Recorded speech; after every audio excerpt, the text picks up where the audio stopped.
రాధాస్వామి దయాల్ కి దయా రాధాస్వామి సహాయ్. రాధాస్వామి గరుడ పురాణ రహస్యము ఆధ్యాత్మిక అంతరార్థము. రచన హిందీ మూలము పరమసంత్ పురంధని హుజూర్ ఫకీర్ చంద్ మహారాజ్, హుషియార్పూర్, పంజాబ్. ఆంధ్ర అనువాదము శ్రీ పెండ్యాల ఆనందరావు గారు, సికింద్రాబాద్. సహాయ అనువాదకులు శ్రీ పుణ్యమూర్తుల అచ్యుత రామారావు గారు, సికింద్రాబాద్. సంకలనం జె పూర్ణదయాళ్. పబ్లిషర్సు రాధాస్వామి సత్సంగము, సికింద్రాబాద్. అంకితము రాధాస్వామి సద్గురు దాతాదయాల్ మహర్షి శివభరతలాల్ మహారాజ్ దివ్యచరణారవిందములకు. తొలి పలుకు. ఈ గరుడ పురాణ రహస్యమును తెలుగు భాషలో అనువాదించుటకు గల కారణములు ఈ పుస్తక ప్రథమ భాగములో తెలిపియున్నాను. హుజూర్ ఫకీర్ చంద్ మహారాజ్ది జనవరి 6, 1964 తేదీని హనుమకొండ, వరంగల్ లో సత్సంగము జరిపినప్పుడు నన్ను ఈ గ్రంథమును హిందీ భాష తెలియని వారికి కూడా ఉపయోగపడినట్లు ఆంధ్ర భాషలోనికి అనువదించి గరుడ పురాణమందుగల ఆధ్యాత్మిక రహస్యమును ఎల్లరకు తెలియనట్లు జయమని ఆజ్ఞాపించారు. శ్రీవారి యాజ్ఞను శిరసావహించితిని. గరుడ పురాణమందుగల పారమార్థిక రహస్యమును గ్రహించనేరక ఈ గ్రంథమును ఒకరు మరణించిన బిమ్మట కర్మదివసములలో దక్క ఇతర రోజులలో చదువుకోకూడదని చాలామంది అభిప్రాయము. అది ఒక మూఢనమ్మకమనుకుంటాను. ఇందులో భయపడవలసిన విషయము లేవు. భౌతిక దేహమును విడచిన బెమ్మట జీవునిగతి ఏమి, వేరొక జన్మయెట్లు ఎవరికి గలుగును? మోక్షమునకు మార్గమెద్ది యను విషయములు మాత్రమే ఇందు రాయబడినవి. ఇవి ఎల్లరూ తెలుసుకునవలసిన విషయములే కదా. ప్రతి జీవికి పుట్టుట చచ్చుట తప్పదు. జన్మించినప్పుడు సంతోషిస్తాం, చచ్చునప్పుడు దుఃఖిస్తాము. ఈ రెండవస్థలు సత్యమును గ్రహించనేరక యజ్ఞానావస్థ వలన గలుగుతాయి. సారము తెలిసిన జిజ్ఞాసులు సంతోషించరు, దుఃఖింపరు. సంకోచింపక ఈ గ్రంథమును అమూలాగ్రముగా చదివినవారు ఈ సత్యమును గ్రహించగలరు. ఎన్నో గ్రంథములు వ్రాయవచ్చు, కాని అవి ఎచ్చు వేయింపబడి ఎల్లరకు అందజేయుట కష్టము. నేను ప్రభుత్వోద్యోగిని, సామాన్య సంసారిని. పుస్తకములు అచ్చు వేయించుటకు కావలసిన ధనమును వెచ్చించుటకు నాకసాధ్యము. హుజూర్ ఫకీర్ చంద్ మహారాజ్ నాకిచ్చిన యాజ్ఞను మా సికిందరాబాద్ సత్సంగ అధ్యక్షులు శ్రీ బూరుగు జగదీశ్వరయ్య గారు విని తాము పుస్తకమును ఎచ్చు వేయించదనని అభయమిచ్చారు. నా సంతోషమునకు మేరలేకపోయింది. మహారాజుగారి ఈ వాగ్దానమును విని ఆనందించారు. వచ్చే ఫిబ్రవరిలో 1965 న హుజూరు వారిచే జరుపబడబోవు సత్సంగ సమావేశమునకు ఈ అనువాద గ్రంథమును యందజేయవలనను కోరిక నాకుండెను. సద్గురుదాత దయాల్ కృపచేయది పూర్తియంది. అందులకు ధనసహాయ మొసగిన సర్వశ్రీ బూరుగు శంకరయ్య, జగదీశ్వరయ్య, ఓంకారంగార్లకు నా హృదయపూర్వక కృతజ్ఞత. నాకు తెలుగు భాష యందు ప్రవీణత లేదు. ఆ విషయం నా సోదరులు చాలామందికి తెలిసినదే. కాని నా మిత్రులు శ్రీ పుణ్యమూర్తుల అచ్యుత రామారావు గారి జ్ఞానతరంగణి పత్రికా సంపాదకులు నిస్వార్థ సేవపై యాధారపడి ఈ పనికి బూనుకుంటిని. ఈ విషయమును వారికి తెలుపగానే వెంటనే వారు నాయనువాదమునకు తోడ్పడుట కంగీకరించారు. వారి సహాయమెంతయు ప్రశంసనీయము. శ్రీరావుగారికి నా కృతజ్ఞత. ఇట్లు పెండ్యాల ఆనందరావు. అనువాదకులు శ్రీ పెండ్యాల ఆనందరావు గారు, సికింద్రాబాద్, ఆంప్ర. రాధాస్వామి గరుణ పురాణ రహస్యము. శ్లో గురుర్బ్రహ్మ గురుర్విష్ణు గురుదేవో మహేశ్వరః గురు సాక్షాత్ పరబ్రహ్మ తస్మై శ్రీ గురువే నమః. మనోవేదన.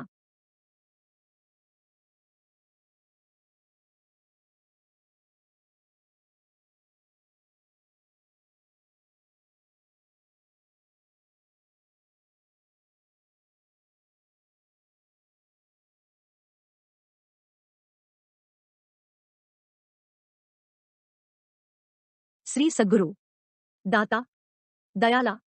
నేను పతితుడను, అజ్ఞానిని, మీ కృపకు అనర్హుడను. అయినను నా పూర్వజన్మ సుకృతముచే మీరు దయార్ధ హృదయులై నన్ను మీ చరణ సన్నిధికి చేర్చుకుని నా జీవితమును సరిదిద్ది ధన్యుని చేశారు. పరమపురుష 1919 సంలో తమరు లాహోరు వేంచేసినప్పుడు మీరు మాయందు జూపిన ప్రేమ నిర్హేతుకదయ మరువరానివి. నా ధర్మపత్నిని జూపి నాతో, ఫకీర్, ఈమె నా కుమార్తె, సద్గుణవంతురాలు, సాధ్వి, నీ చేయి బట్టినది. నీకు నాయందు ఏమాత్రమైనా భక్తి గౌరవములుంటే ఈ భాగ్యవతిని అన్ని విధముల సుఖపెట్టి ఆదరించు. మనోవాక్కాయ కర్మల ఏ విధముగానూ ఈమెను కష్టపెట్టవద్దు సుమా యని చెప్పారు. మహాభాగ్యమా, నిదమ యాజ్ఞను శిరసావహించితి. నా ప్రాణధార, దయానిధి, అట్లు దమ యాజ్ఞకు బద్దుడనై మానవమాతృనకెంత సాధ్యమో ఎంతవరకు ప్రయత్నము చేసి నీకిచ్చిన వాగ్దానమును పూర్తి చేసుకున్నాను. పూర్తి అయినది. ఇక నేను మీరు నిర్ణయించిన కట్టుబాటు నుండి విముక్తుడనైతిని. అంతరంగమున మీచే ప్రేరేపింపబడి నా భవిష్యత్తు, నా కర్తవ్యములు నిర్ణయింపబడినవి. జగత్కల్యాణము కొరకు సత్సంగము ద్వారా అజ్ఞానులకు జ్ఞానభిక్ష నొసగి వారలను తరింపజేయుటయే నా ప్రథమ ధర్మముగా దలంచాను. అందుకే నా ప్రయత్నము, ముందు నా జీవితమునకు ఫలము. ఇందులకే సదా మీ ఆశీర్వచనము కోరుచున్నాను. మహర్షి మీ చరణ పద్మములకు నా హృదయపూర్వక ప్రణామములు. ఫకీర్ చంద్. ఉపోద్ఘాతము. నా ఇల్లాలు భాగ్యవతీ దేవిది. 14వ డిసెంబరు 1963 రోజున రాత్రి ఇహమును విడిచి పరమును జెందెను, అనగా స్వర్గస్థురాలైనది. ఆమెకు ఏ విధమైన వ్యాధి అనారోగ్యము లేదు. నీరసముగా మాత్రముండెను. తనకు మనమడు జన్మించాడను శుభవార్త విని యారోజు పగలంతయు సంతోషముగా గడిపింది. రాత్రి హాయిగా పడుకుంది. ముఖ్య శిష్యులు జోగేంద్రసింహ, గోపాలదాసుగారలు అర్ధరాత్రి వచ్చి యామె పరున్న మంచము సమీపముననే కూర్చునియుండిరి. కాని తెల్లవారుసరికి మంచముపై యామె మృత కళేబరమును మాత్రమే జూడగలిగితిని. ఇప్పుడు యామె యసువులు బాసనో మాకెవరికినీ తెలియదు. గాఢనిద్రలో యున్నట్లే యుండెను. మరుచటి రోజున, అనగా 15వ డిసెంబరు 1963 శాస్త్ర సమ్మతముగా యామెకు యంత్యక్రియలు జరుపబడినవి. పలువురు బంధువులు, మిత్రులు, శిష్యులు దహన సంస్కారమునకు వచ్చి దమగాఢ సంతాపమును వెలిబుచ్చిరి. కర్మదినములు పూర్తియైన బిమ్మట మా ఇంటిలో గరుడ పురాణములు జదువబడినది. ఈ పురాణము తత్సమయమున జదువుటచే జీవికి ముందు సద్గతి గలుగునని వారల నమ్మకము. నేను కూడా గరుడ పురాణమును మిక్కిలి శ్రద్ధతో విన్నాను. నాలో ఎన్నో భావాలు కలిగాయి. సత్యమును గ్రహించగలిగాను. సద్గురు మహర్షి శివభరతలాల్ మహారాజు ఏ జ్ఞానదానము చేసెనో, తద్బోధను ఏ సాధనల వలన అనుభవములోనికి తెచ్చుకుంటునో యా జ్ఞానము గరుడ పురాణములో వ్రాయబడియుండెను. ఈ పురాణ విషయం నా సోదరులు, బంధుమిత్రులు నాతో ఎన్నో విధములుగా చెప్పారు. ఈ అవన్నీ పుస్తక ద్వితీయ భాగములో వివరించాను. 19వ జనవరి 1964 రోజున హనుమకొండ, వరంగల్ లో జరిగిన సత్సంగములో గరుడ పురాణమును గురించి నాయభిప్రాయమును వెల్లడించాను. సంత్ మతమునకు, గరుడ పురాణములో వెల్లడించిన సనాతన ధర్మమునకు ఏమాత్రమూ భేదము లేదు. ఈ నాయభిప్రాయమును నిరూపిస్తూ 3వ భాగములో వివరములు వ్రాసియుంటిని. ప్రథమ భాగములో మాత్రము నా ధర్మపత్ని భాగ్యవతీదేవిని గురించి క్లుప్తముగా తెలియపరచాను. ఈ గ్రంథమును వ్రాయించుటలో సంత్ మతమునకు సనాతన ధర్మములకు ఏమాత్రమూ ఎలాంటి భేదము లేదని నిరూపించుటే నా ముఖ్యాభిప్రాయము. మానవ జన్మలో మనం సాధించి సంపాదించిన జ్ఞానము క్రియాత్మికముగా యుండాలి. ఇందుకే నా కృషి, నా ప్రార్థన. మానవుని జీవితములో స్వాతంత్ర్యమును భావన ఎట్టిదో తెలుసుకున్నటకు ప్రయత్నించి సాధించిన జిజ్ఞానువును. ఈ చిన్న పుస్తకములో వ్రాసిన విషయములన్నీ నా స్వానుభవము మీదనే ఆధారపడి ఉన్నాయి. కాని యవే సత్యమని, ఇతరములు కల్లయని నేనెన్నడూ వాదించను. అనుభవజ్ఞులు, జిజ్ఞాసులు ఇందలి నిజానిజములను గ్రహించగలరు. నాకు కర్మయం దాసక్తి లేదు. సారతత్వములోని సారమును గ్రహించిన వారికి కర్మనిష్టేందు తప్పక విముఖత కలుగుతుంది. సంతమతము వేరు, సనాతనమతము వేరు, ఈ రెంటిలో భేదముందని కొందరు వాస్తవమును గ్రహింపనేరక ప్రచారము చేయుచున్నారు. సామాన్య జనులు ఇట్టి యవివేక ప్రచారములను విని అందుచే మొలకెత్తిన ద్వేషభావము లకు గురియగుచున్నారు. సారతత్వమును తెలిసిన వారు ఎట్లు పలుకరు. నేను సారతత్వము గ్రహించి, ఎందలి సారము ననుభవించి మీకు తెలుపుచున్నాను. సంతమతమునకు, సనాతన ధర్మములకు భేదమేమాత్రము లేదు, జిజ్ఞాసులు తెలుసుకునగలరు. ఫకీర్ చంద్. రాధాస్వామి. గరుడ పురాణ రహస్యము. ప్రథమ భాగము. స్వవిషయం. ఈ గ్రంథమును రచించుటకు కారణములు. కొంతమంది మహాత్ములు స్వీయ చరిత్రను, అనగా తమ జీవితగాథను గ్రంథముల ద్వారా తెలియపరచుకుంటారు. ఇది కొంతవరకు అవసరమేయని దోచుచున్నది. వారల స్వవిషయము తెలియపరచుకునని ఎడల వారల మంచి చెడ్డలు ఇతరులకు తెలియవు. అదియునుగాక మహాత్ముల జీవితములోని యుత్తమాశయములు, యుత్తమాచరణ మనము గ్రహించి జీవితమును సరిదిద్దుకొనుటకు సహాయపడతాయి. ఈ విషయమునే దృష్టిలో పెట్టుకుని పురంధని హుజూర్, పరమసంత్ ఫకీర్ చంద్ మహారాజ్ వారి ధర్మపత్ని శ్రీమతి భాగ్యవతీ దేవి పవిత్ర జీవితమందలి కొన్ని ముఖ్య ఘట్టములను తెలియపరచారు. అంతేగాని వారు దమను దాము స్తోత్రము చేసుకునుటకుగాదని పూర్ణ పురుషులట్లెన్నడు జేరని చదువరులు గ్రహింతురుగాక. 19వ జనవరి 1963 రోజున హనుమకొండలో జరిగిన సత్సంగ సమావేశమందు గరుడ పురాణమును తెలుగులో అనువాదించమని శ్రీవారి యాజ్ఞేయుటచే ఈ పుస్తకమును ఆంధ్రభాషలో వ్రాయుచున్నాను. పెండ్యాల ఆనందరావు. గరుడ పురాణ రహస్యము. ప్రథమ భాగము. ప్రారంభము.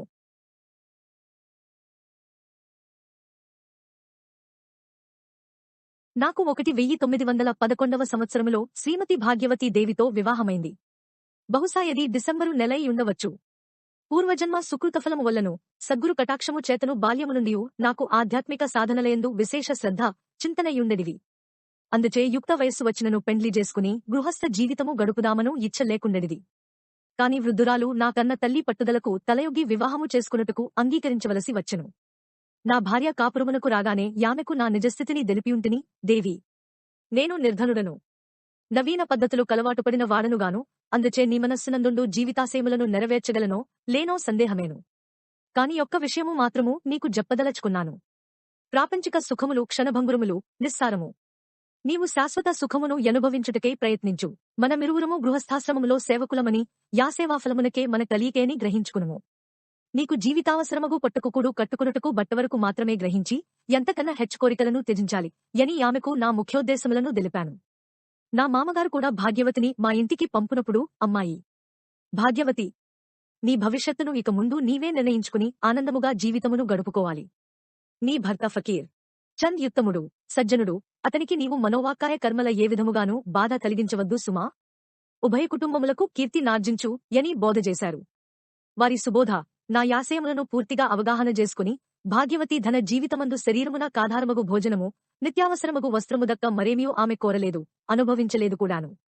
మొదటి నుండి యామెకారోగ్యము సరిగా యుండెడిది కాదు. అయినా గృహమునందుండు పనులను నిర్వర్తించుచు అలసట చెందినప్పుడు కొంత విశ్రాంతి తీసుకుని తిరిగి ధర కర్తవ్యమందు నిమగ్నురాలై యుండెడిది. అనవసరముగా సొమ్మును దాను ఖర్చుపెట్టేది కాదు, నన్ను ఖర్చు పెట్టనిచ్చేది కాదు. తుదకు తనకు కావలసిన ఔషధములకు కూడా విశేషించి వ్యయపరచేది కాదు. అత్త మామల సేవ మనసారా జేయిచుండెడిది. తదుపరి కొంతకాలమైన బిమ్మట ఉద్యోగరీత్యా నేను బసరా, బాగ్దాద్లో సుమారు 12 సంవత్సరము లుండవలసి వచ్చింది. నా భార్య మా ఇంటి దగ్గర నేయుండెను. కాని పరమపురుష మహర్షి శివభరత్లాల్ మహారాజుగారు పాస్పోర్టును సంపాదించి భాగ్యవతిని నా వద్దకు పంపడానికి ప్రయత్నించారు. వృద్ధులు నా తల్లిదండ్రులు, వారిని వదిలి నాయొద్దకు వచ్చుటకు యామె సమ్మతించలేదు.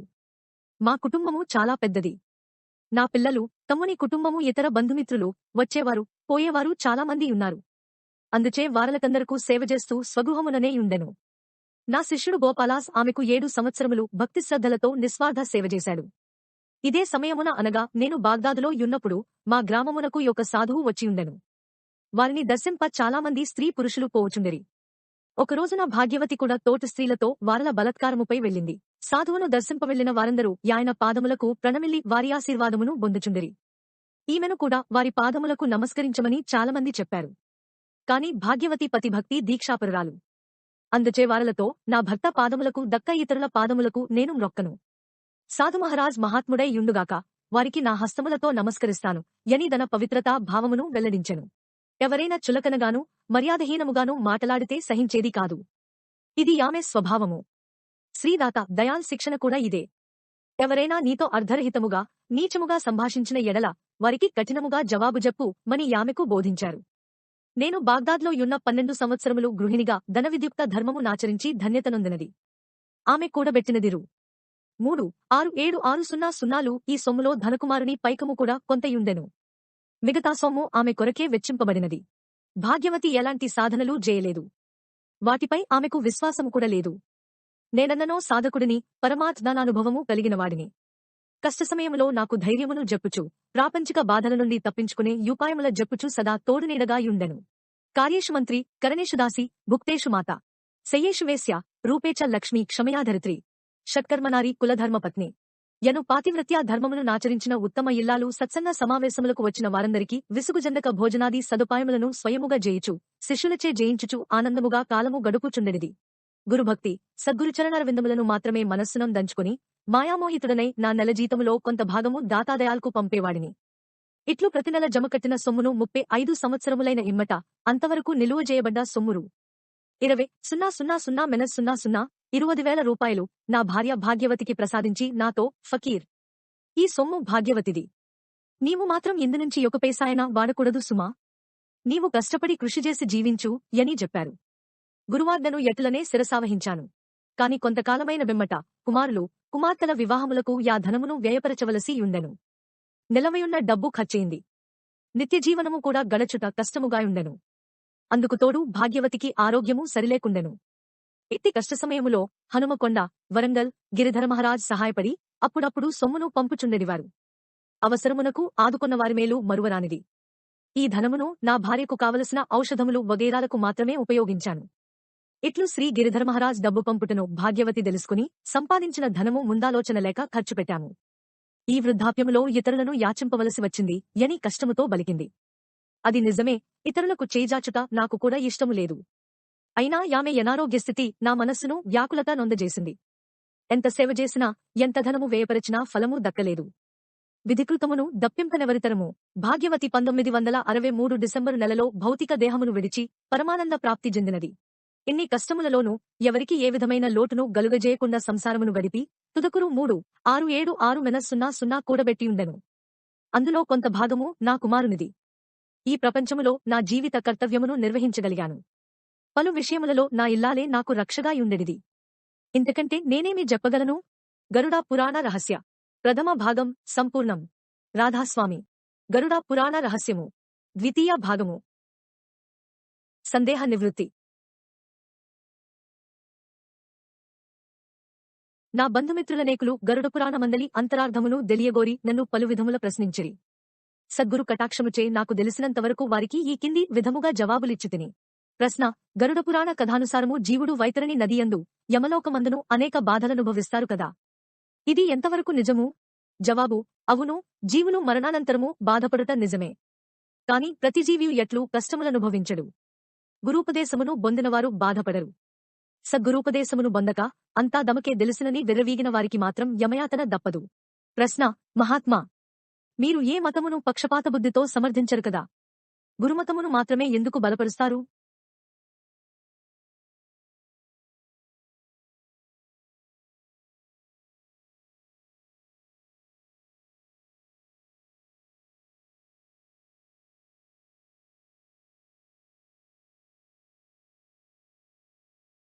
జవాబు: మీరు పొరపాటు బడుచున్నారు.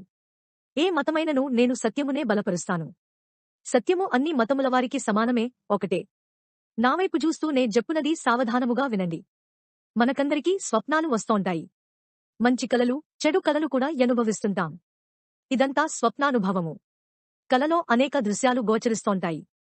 పెద్ద వృక్షమునెక్కి క్రిందపడినట్లు, నాగుపాముచే కరవబడి మృతి చెందినట్లు, తేళ్లు కుట్టినట్లు, భయంకరమగు మృగములచే మృత్యువు, మలిన జలముల మునిగినట్లు, కొందరు ఓడపై సముద్రయానము జేయిచు ఓడ మునిగి తాము ఈదుకుంటూ కష్టపడుచుండునట్లు, ఏమేమో మాటలాడుచు లేచి కూర్చుండుట మొదలగు అనుభవాలు మనకు స్వప్నావస్థలో కలుగుచుంటాయి. ఇటులనే శుభస్వప్నాలు కూడా గలుగుతుంటాయి. స్వప్నావస్థలో కలిగే కష్టాలు, సుఖములే నరకము, స్వర్గము. యమరాజు ధర్మరాజు, నరకము స్వర్గము వీటి నుండి విముక్తుడవు కమ్ము. ప్రశ్న: అర్థమైంది. జీవులు మరణాంతరము పూర్వస్థితిని పొందగలరా? జవాబు: పొందగలరు. జీవుడు యొక్క శరీరమును విడిచి మరియొక శరీరమును ధరించు వరకు యుండే వ్యవధి స్వప్నము వంటిదే. ఇది దీర్ఘ స్వప్నము వంటిది. ఎట్లు స్వప్నావస్థ నుండి జాగ్రత్త పొందుతామో ఎట్లనే జీవి మృత్యువును పొంది ఈ శరీరమును విడిచి మరియొక శరీరమును దాల్చును. స్వప్నము నుండి జాగ్రత్త ఎట్ల పొంది తీరవలెనో స్వప్నావస్థకు తుది జాగ్రత్తావస్థ ఎట్లనో ఎట్లనే ప్రతి జీవికి పునర్జన్మ కలిగి తీరవలెను. మనము మరణించినను సంకల్ప వికల్పములు మనస్సును పట్టియేయుండును. ప్రస్తుత శరీరమును వదలి మరియొక శరీరమును దాల్చుటకు ముందుయుండు వ్యవధిలో ఈ సంకల్ప వికల్పములు పనిచేయుచుండును. కాని ఇప్పుడు యుండు శరీరము మాత్రమప్పుడు యుండదు.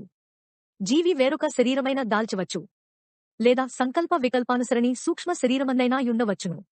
మృత్యువనంతరము గలుగు వ్యవధి స్వప్నావస్థ వంటిది. ఆ వ్యవస్థనే యమరాజు లేక ధర్మరాజు మార్గములంటారు. అనగా నరకము, స్వర్గము, కష్టము, సుఖము. కొందరికి అకాల మృత్యువు సంభవిస్తుంది. మరికొందరికి దాము చనిపోవుదుమను జ్ఞానముండదు. అట్టివారు స్థూల శరీరమును వదిలిన బిమ్మట సూక్ష్మ శరీరమును బొంది మానసికముగా ఈ ప్రపంచమున తిరుగుచుంటారు. అలాంటివారికి సద్గతిగలుగా చేయాలంటే ఒకటే మార్గము కలదు. సూక్ష్మ శరీరముతో యాజీవులు కొందరికి గోచరముగుచుంటారు. అప్పుడు వారికి కర్మ చేసి దృప్తి నొందించినచో యా జీవులు సూక్ష్మ శరీరమును వదిలి వేరొక స్థూల శరీరమును దాల్చుదురు. సూక్ష్మ శరీరమందు జీవుల అనుభవము స్వప్నతుల్యము, మానసికము మాత్రమే. కావున సత్కార్యములను జేయిచు పవిత్ర భావములను గలిగియుండి సూక్ష్మ శరీరము నందనుభవించు కష్టముల నుండి విముక్తులు కండు. మృతి చెందిన వారికి శ్రాద్ధకర్మ జేయుటచే వారు మానసిక స్వప్నము నుండి జాగ్రత్తావస్థను పొందుతారు, అనగా వేరొక శరీరమును పొందగలుగుతారు. ప్రశ్న: అయితే మీరు ఇంతవరకు చెప్పినది మరణానంతరమున జీవునకుండు స్థితి. దానిని మాబోటివాళ్లు గ్రహించలేము. అందుకు ఏమైనా ప్రమాణములున్నాయా? మీ స్వానుభవములనేమైనా చెప్పగలరా? జవాబు: లేకేమి. ఎన్నైనా చెప్పవచ్చు. వార్తాపత్రికలలో ప్రచురింపబడిన యొక్క సంఘటన తెలుపుతాను వినండి. కొన్ని సంవత్సరముల క్రితం గుజరాన్వాలా యను జిల్లాలో యొక్క గ్రామమందు యొక్క ఆర్య సమాజీ నివసిస్తూ యుండేవాడు. అతను చిన్న ఇల్లును అద్దెకు తీసుకుని ఒంటరిగా కాలక్షేపము జేయుచుండెను. ఆ ఇంటిలో ప్రవేశించిన కొలది రోజుల కాతనికి రాత్రులయందు అప్పుడప్పుడొక స్త్రీ కనబడుచుండెనిది. ఎవరీమే? నాకిది స్వప్నమా, లేక నిజముగా ఈ ఆడుదానిని జూచుచున్నానా? ఇంటిలో ఎవరు లేరే? మరి ఈమె ఎవరు? దయ్యము కాదు కదా యని భయపడుచూ రోజులు గడుపుచుండెను. ఆర్య సమాజస్థుడగుటచే భూతపిశాచములు నమ్మనివాడగుటచేతను తోటివారలతో జప్పుకొనుట సిగ్గు. ఇట్లుండగా ఒకరోజు రాత్రి యాస్తి ఈతనిని సమీపించి, ఎవరు నాయనా నీవు? నన్ను జూచి భయపడుచున్నావా? నిన్నేమీ జేయనులే.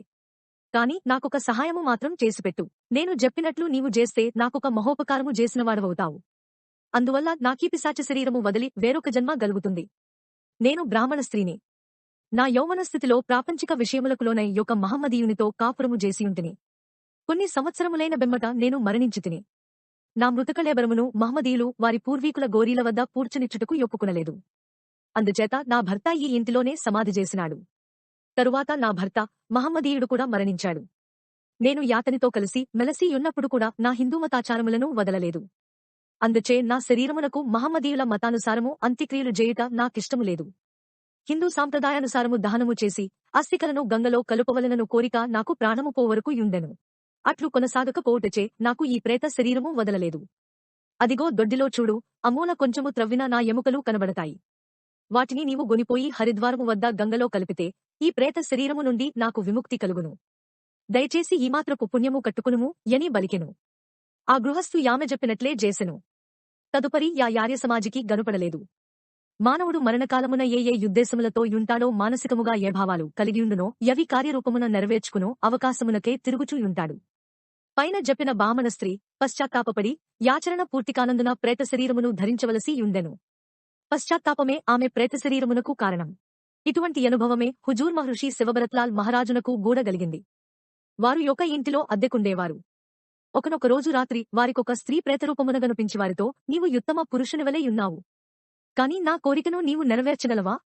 నే చెప్పినట్లు నీవు చేసితే నాకు ఈ పిశాచ శరీరము వదిలి వేరొక స్థూల శరీరము గలుగుతుంది. అంతమాత్రము ఉపకారము చెయ్యి యని కోరినది. ఆ మాటలు విని మహర్షి ఆధ్యాత్మిక సాధనాసంపన్నుడు గనుక ఏమాత్రము జంకక నవ్వుచూ, నీ కోరిక తప్పక నెరవేర్చదనమ్మా. సంకోచింపక వివరించి తెలియజెప్పు యని యాస్తికి ప్రత్యుత్తరం మొసంగెను. అందులకామె సంతోషించి, నాయనా, నేను స్థూల శరీరము విడిచి మరణించు సమయమున నా బిడ్డలు చాలా జబ్బుగాయుండిరి. నాకుండిన రోగబాధచే వారలను సరిగా ఆదరించలేకపోయాను. ప్రస్తుతము వారికి చాలా సుస్తుగా యుంది. నే జప్పు ఈ మందులను వారలకిచ్చిన ఎడల నా బిడ్డలు ఆరోగ్యమును పొంది సుఖజీవులు కాగలరు. అట్లు నీవు జేయుట వలన నా కోరిక తీరి ఈ ప్రేత శరీరము వదిలి వేరొక జన్మ ఎత్తగలను. ఈ పని త్వరలో చేయాలి. ఆలస్యము చేసిన ఎడల నా ఎనుగు బిడ్డలు కూడా మరణించగలరు యని దన కోరికను తెలియబరచెను. దాతా దయాల్ యాస్తి చెప్పిన గుర్తులను మందులను జ్ఞప్తి అందించుకుని పిల్లలున్న ఇంటికి వెళ్లి ఔషధములనిచ్చెను. బిడ్డలు నిజముగా అనారోగ్యముగానే యుండిరి. వారలు మందులను సేవించిన వెంటనే కొలది రోజులలో ఆరోగ్యవంతులైరట. తిరిగి వారికా స్త్రీ కనుబడలేదు. ఎవరైతే దమకు మారణమాసన్నమగుచున్నదని గ్రహించి సత్సంగమున బాల్గొందరో వారు తెలివిగలవారే. మనం ఎందుకు జన్మించాం? అంత్యకాలమున ఎక్కడకు బోవుదుము యను విచారణ చేసి జ్ఞానమును పొందగలరు. అట్లుండువారు మానసికమగు సూక్ష్మ శరీరమున కట్టుబడరు. కొందరు ఈ జ్ఞాన మార్గమును తెలుసుకునలేకపోవచ్చు. అట్టి అజ్ఞానులకు దమహితము గోరువారు ఆధ్యాత్మిక విషయములు బోధించి సూక్ష్మ శరీరమగు భూత శరీరమును బొందనీయక వేరొక జన్మను గలుగజేస్తారు. నూతన జన్మ ఎత్తిన బెమ్మట పూర్వజన్మ స్మృతి ఉండదు. కాని దమకు తెలియకుండానే గతజన్మలో చేసుకున్న కర్మఫలము ఈ నూతన జీవితములో అనుభవిస్తుంటారు. మరణించిన వారికి ప్రేత శరీరము నుండి విముక్తిని గలుగజేయుటకే మన పూర్వులు శ్రాద్ధకర్మలు నిర్ణయించారు. వారి అభిప్రాయమిదే. రాధాస్వామి సిద్ధాంతానుసారము మూలపురుషుడు స్వామి మహారాజ్ శ్రావణమాస కార్యమందు విశదపరచారు. గురుశిక్షలేక సద్గురు కటాక్షము పొందనివారు భక్తికిగాని ఆధ్యాత్మిక చింతన సాధనలకుగాని అర్హులుగారు. మీరు గ్రంథ పరిశీలన చేయండి, సత్సంగమున పాల్గొనండి, అప్పుడు నే చెప్పినదంతయు అర్థమవుతుంది. ప్రశ్న: అయితే మీరు చెప్పిన ప్రకారం గురుశిక్షణ పొందిన వారందరూ నరకయాతనలను నుండి దప్పించుకోగలరా? జవాబు: తప్పించుకోగలరా అంటే యది వారివారల ఆచరణపైన నిష్కల్మష హృదయముపైన ఆధారపడి ఉంటుంది. ఎవరైతే సద్గురుబోధను విని ఎందలి రహస్యమును తెలుసుకుని ఆచరణలో బెట్టి సత్ప్రవర్తనులైనచో యమబాధలు వారలకుండవు. అట్లుగాక లోకులను మెప్పించి చాలా మంచివాడనని ఎనిపించుకోవడానికై మెప్పించి చాలా మంచివాడనని ఎనిపించుకోవడానికై ఒక గురువునాశ్రయించి వారి బోధను గ్రహించలేక ఆచరణ పెట్టుచున్నట్లు నటించుచు మనస్సునయుండు యుద్దేశమొకటి, పైకి నటన వేరు విధముగానూ యుండువారికి యమదండన తప్పదు. బురాభలా జోగురు భగత్ కబహుం నరకనజాయ అన్నారు పెద్దలు. తెలిసి లేక తెలియక గురునాశ్రయించిన వారికి నరక ప్రాప్తియుండదు. ప్రశ్న: అది ఎట్లు? దయచేసి వివరముగా చెప్పండి.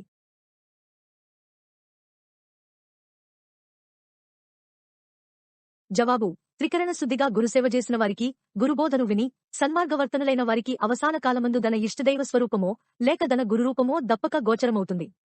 అప్పుడు ప్రాపంచిక సంబంధమగు విషయాలోచనలుండవు. అట్టివాడు వైతరణి నదిలో ప్రవేశించుట, నరకలోక బాధలనుభవించుట యుండదు. ఇవన్నీ మనోకల్పితములు మాత్రమే. స్వార్థము, మోహము, మదము, క్రోధము మొదలగు దుర్గుణములు అంత్య సమయమందు చిదాకాశముపై నిలిచి యుందును. మరణానంతరము ఈ గుణములే సూక్ష్మ శరీరమునకు కారణములై స్వప్నానుభవము వలె మనస్సును బాధించుచుండును. సజ్జనులు ఆధ్యాత్మిక చింతనాపరులు పూర్వజన్మస్కృతఫలముచే సత్సంగమున బాల్గొని కామక్రోధాది వాసనలను జయించి సూక్ష్మ శరీర మానసిక స్వప్నావస్థను బొందక వేరొక జన్మను బొందగలుగుదురు. గురువునాశ్రయించి గురుశిక్షణ పొందినవారు నరకలోక బాధలు తప్పించుకోగలుగుతారు. నరకము స్వర్గము వైతరణి. ప్రశ్న: మానవులలో దుష్ప్రభావాలుండి దుష్టవర్తనులైన ఎడల వారలకు విముక్తి ఎట్లు గలుగగలదు? జవాబు: సదా పరమేశ్వర ధ్యాననిమగ్నుడైన వానికి మనస్సు వంటి పెట్టుకుని యున్న వికారభావాలు దనకు స్ఫురించవు. కాని మరుజన్మయెత్తిన బెమ్మట మాత్రము యా భావాలు మొలకలెత్తి దమ ప్రభావమును యాజీవిపై జూపుతాయి.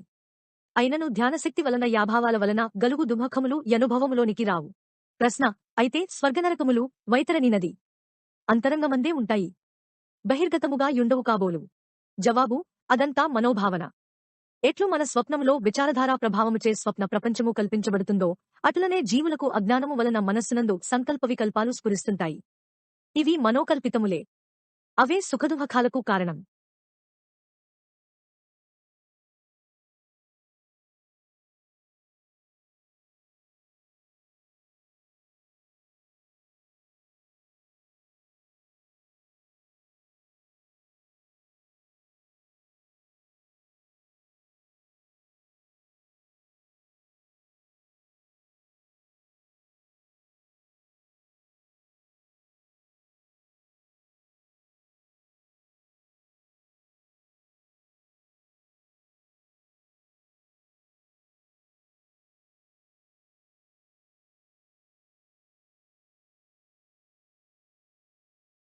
గరుడ పురాణములో చెప్పినది నిజమే.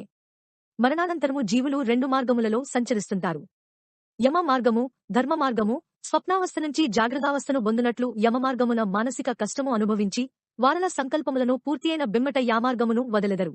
స్వప్నానంతరము జాగ్రత్త ఎట్లి అనివార్యమో ఎటులే యమ మార్గము నుండి ధర్మ మార్గమునకు బోవుట తప్పడు. అటుబిమ్మట జీవులు వారి కర్మానుసరణి వేరు జన్మలను బొందుతారు. ఈ విషయాన్నే గరుడ పురాణమందు విశదీకరించారు. ఏ మానవులు సదా భగవద్ధ్యానమందు నిమగ్నులై ఉంటారో వారు యమమార్గమును జొరరు. ఇది ధ్యానశక్తి మహిమ. ఈ సాధనచే చిదాకాశమందుండు సంస్కరణలననుసరించి వేరొక జన్మ ఎత్తెదరు. రాధాస్వామి దయాల్ అన్నారు, యమపురుసే అబ్ సద్గురురాఖే బహుత్ జీవనర కోతాకే. ఇది ధ్యానమందుండు శక్తి. సద్గురువు నాశ్రయించి ధ్యాన సాధనలను తెలుసుకుని సదా ధ్యానము చేయుదురో వారికి వైతరణినది లేదు, యమలోకము లేదు. ప్రియకర్మ. ప్రశ్న: ఎవరైతే అకాల మృత్యువు వాతబడెదరో వారికి ధ్యాన సాధన యుండదు గదా, వారిగతేమిటి? జవాబు: అట్టివారల సూక్ష్మ శరీరమనుభవించే దీర్ఘ స్వప్నాన్ని ఎవరూ ద్రిప్పలేరు. వారు స్థూల శరీరమును వదిలిసరికి వారి ధ్యాస శరీరముపైనను మనస్సు యందుననే ఉంటుంది. ఎవరైతే మరణమంతే భయపడతారో వారికి సహజముగా అభిమానము, అనురాగము స్వశరీరముపైననే ఉంటుంది కదా. మరణించిన బెమ్మట మానవుడు జననమరణ రహస్యమును తెలుసుకోలేక ప్రేత శరీరమును ధరించి ఈ ప్రపంచములో విహరిస్తుంటాడు. అట్టివారలను సూక్ష్మశరీర స్వప్నము నుండి విముక్తిని జేయుటకే దెలిసిన పండితులు వారలనుద్దేశించి గయలోను, హరిద్వారము మొదలగు పుణ్యక్షేత్రములయందును పిండ ప్రదానము చేస్తారు. అందువలన వారలకు సూక్ష్మ శరీరము వదిలి జాగ్రత్తను బొందుతారు, వేరొక జన్మను ఎత్తెదరు. ఇందుకొరకే కొంతమంది సాధుపుంగవులు పుణ్యక్షేత్రములయందే నివసించుచు నాదబ్రహ్మములో లీనమగు సాధన విషయములను సామాన్య యాత్రికులకు బోధించుచు మరణాంతరము గలుగు దీర్ఘ స్వప్నానుభవము నుండి విముక్తుల జేయుచుంటారు. ప్రశ్న: మీరు చెప్పిన విషయాలు మనం ఆచరిస్తూ బోధజేసినచో సూక్ష్మ శరీరమందుండు జీవులకు మనం ఏమైనా సహాయము చేయగలమా?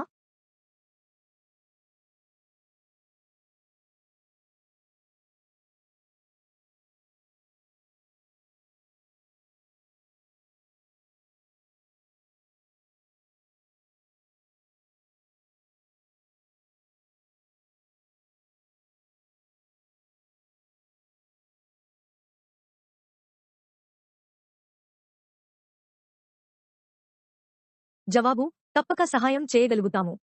చూడండి, మెస్మరైజం ద్వారా ఎదుటివారిని స్పృహ తప్పించి మన ప్రశ్నలకు ఎటుల ప్రత్యుత్తరములు పొందగలమో, ఎటుల టెలివిజన్, టెలిపతి ద్వారా జరుగుచున్న విషయాలను మనం చూడగలుగుచున్నామో, ఎటులే సాధకులు కూడా ఏకాగ్రచిత్తులై ఇతరులపై దమ మనస్సును నిలిపి ఆశీర్వదించిన ఎడల సూక్ష్మ శరీరధారులు విముక్తి నొందగలుగుతారు.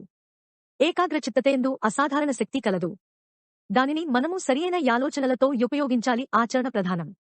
మనవాళ్లు గయా, హరిద్వారము మొదలను పుణ్యక్షేత్రములలో కర్మలు చేస్తారు, కాని యా కర్మలు సత్ఫలమునిస్తాయని నేను యూహించను. అక్కడ యాయా కర్మలను జయించు వారు ధనాసాపరులగు పండాలు. వారల మనస్సంతా డబ్బుమీదే ఉంటుంది. పవిత్ర చిత్తము ఎవరినైతే యుద్దేశించి కర్మలు చేస్తారో వారల కుత్తమగతి గలుగవలనను పరోపకార బుద్ధి వారలకుండదు. మన భావాలు మంచివి కాని చెడ్డవి కాని నలువైపులా ప్రసరిస్తాయి. అవి ఇతరులపై బడినప్పుడు యాభావాలను బట్టియే ఫలితము నిస్తాయి. అందుచేతనే నా భార్యకు మోక్షసిద్ధికేది డిసెంబర్ 22, 1963 రోజున సత్సంగము జరుపదలచాను. నాతోటి బంధువులు వ్యవహారికరీత్యా ఎట్లు జేయదలుచుకుంటే ఎట్లే జేసుకొనవచ్చును. అది వారల ఇష్టము, అందుకు నేనెడ్డు జెప్పను. ప్రశ్న: అయితే మహారాజ్, గరుడ పురాణము యథార్థక్రియ నేల సూచిస్తున్నదని మీరు నమ్ముచున్నారు కదా. దానిలో మరణించిన వారికి పిండ ప్రదానము జేయవలయునని యున్నది. అటులనే మీరు కూడా జేస్తారా? జవాబు: నేనెట్లు జేయను. కారణం చెబుతాను వినండి. సాధారణముగా ప్రతి ఆస్తికుడు భగవంతుని దలచుచునే ఉంటాడు. ఆతని ధ్యాస యోగమునకు యొక్కమూర్తి, ఆకారం, అవసరము. అదే దన ఇష్టదైవ స్వరూపముగా నించుతాడు. పిండ ప్రదానము యొక్క అంతరార్థము కూడా ఇదే. పిండములు మరణించిన వారి చిహ్నములు. పిండములను జేసిన బెమ్మట దమ పితరులను దలంచుకుని వారల స్వరూపములను యాపిండములందారోపించి దమ శుభభావాలను వాటియందు ప్రసరింపజేస్తారు. నేను నా ధర్మపత్నిని దలంచుకుని నా పవిత్రయాశీర్వచనములను యామెకు వెల్లడిజేయగలను. ప్రశ్న: మీరు బలుకు పలుకులు యామె సూక్ష్మ శరీరము వినగలదా? జవాబు: ఆహా, తప్పక వింటుంది. ధన్యాయనో భక్తుడు శిలరూపములోయున్న చైతన్యశక్తిని మాట్లాడించగలిగాడు. నామదేవుడు పాండురంగనిచే దాను నైవేద్యము కొరకు గొనిపోయిన పదార్థములను భుజింపజేయించాడు. అటులనే నా భార్యను పలుకరించగలను, ఆమెతో మాటలాడగలను. ప్రశ్న: ధన్నాభక్తుడు తాను శిలను మాటలాడించాడంటే యది మనోవికాసము కావచ్చు. నామదేవుడు శ్రీకృష్ణుని విందారగింపజేయుట కూడా ఎటులే మనోభావనేమో. మీరు మీ భార్యతో సంభాషించుట కూడా ఎట్టిదేనా? జవాబు: మీరు చెప్పినది కూడా నిజమే. ఎట్లయితే చిత్తము ఏకాగ్రతను పొంది మూర్తికి చైతన్యశక్తిని గలిగించునో ఎటులే మన మనోభావాలను దీక్షతో ప్రసరింపజేసిన సూక్ష్మ శరీరము కూడా మనయందాకర్షింపబడి మనతో మాటలాడును. ఇది మన పవిత్ర భావముల ప్రభావము. విచారస్పృహ సంఘటనల కలిగికే మనస్సు. ప్రశ్న: చాలా సంతోషము మహాత్మా. మీరు చేసిన బోధ వలన చాలా మట్టుకు సందేహములు తీరాయి. కాని ఒక్క విషయం: మానవుడు జనన మరణముల నుండి ఎట్లు మోక్షమును పొందగలడు? బంధవిమోచనను పొందిన గురువులు అంతర్ముఖులా, బహిర్ముఖులా? దయచేసి విపులముగా సెలవీయండి. జవాబు: బహిర్ముఖ గురువులకు దయాదాక్షిణ్యము అవసరము. వీరు సత్సంగముల చేస్తూ సత్యమును వెల్లడించి మనయందుండు సురతిని మనస్సులోపల ప్రకాశింపజేయుదురు. అట్టి మహాత్ములు ఆత్మస్వరూపులు. చిదాకాశమం దప్పుడప్పుడు శబ్దబ్రహ్మములో లయస్థితిని బొందుచుంటారు. మరియు ఎట్లు లయమును బొందు సాధనలను సత్సంగములో తెలియజేయుచు ఇహ సంబంధము నుండి ముక్తిని సాధించు విధములను జెప్పుదురు. వారు ఆచరణబద్ధులు. అట్టి మహాత్ములయందు దృఢ విశ్వాసము గలిగి వారి సత్సంగములో పాల్గొని వారల బోధనలను ఆచరణలో బెట్టుకునినవారు తప్పక ఫలితమును పొందగలరు. ప్రశ్న: ఎట్లయితే మనం స్వప్నములో వేరొకరిని ప్రేమిస్తామో ఎట్ల బహిర్ముఖ గురువులు దమ మనోనిశ్చయముతో ప్రకాశమందు లీనమై దమ స్వస్వరూపముతో జీవులను వెంబడించగలరా? జవాబు: వెంబడించగలరు. గురువుయందు గాఢ విశ్వాసము గల శిష్యులను సదా వారల గురువు వారితోనే ఉంటాడు. శిష్యులు దాముచేసిన పాపములను జ్ఞప్తికి తెచ్చుకునుచు భయపడతారు. సద్గురువునాశ్రయించిన వారికి గురువు యొక్క ప్రకాశ ప్రభావము వీరిపై ప్రసరించుటచే దమ సూక్ష్మ శరీరము వదిలిపోతుంది. ఏ మానవులైతే ప్రాపంచిక కర్మల చేయుచు తృప్తి, శాంతిని పొంది జీవయాత్రను గడుపుతారో అలాంటి వారిని మహాత్ములు దరిజేర్చి ముక్తి నొసంగుతారు. ప్రశ్న: ఇందుకేమైనా నిదర్శనాలున్నాయా?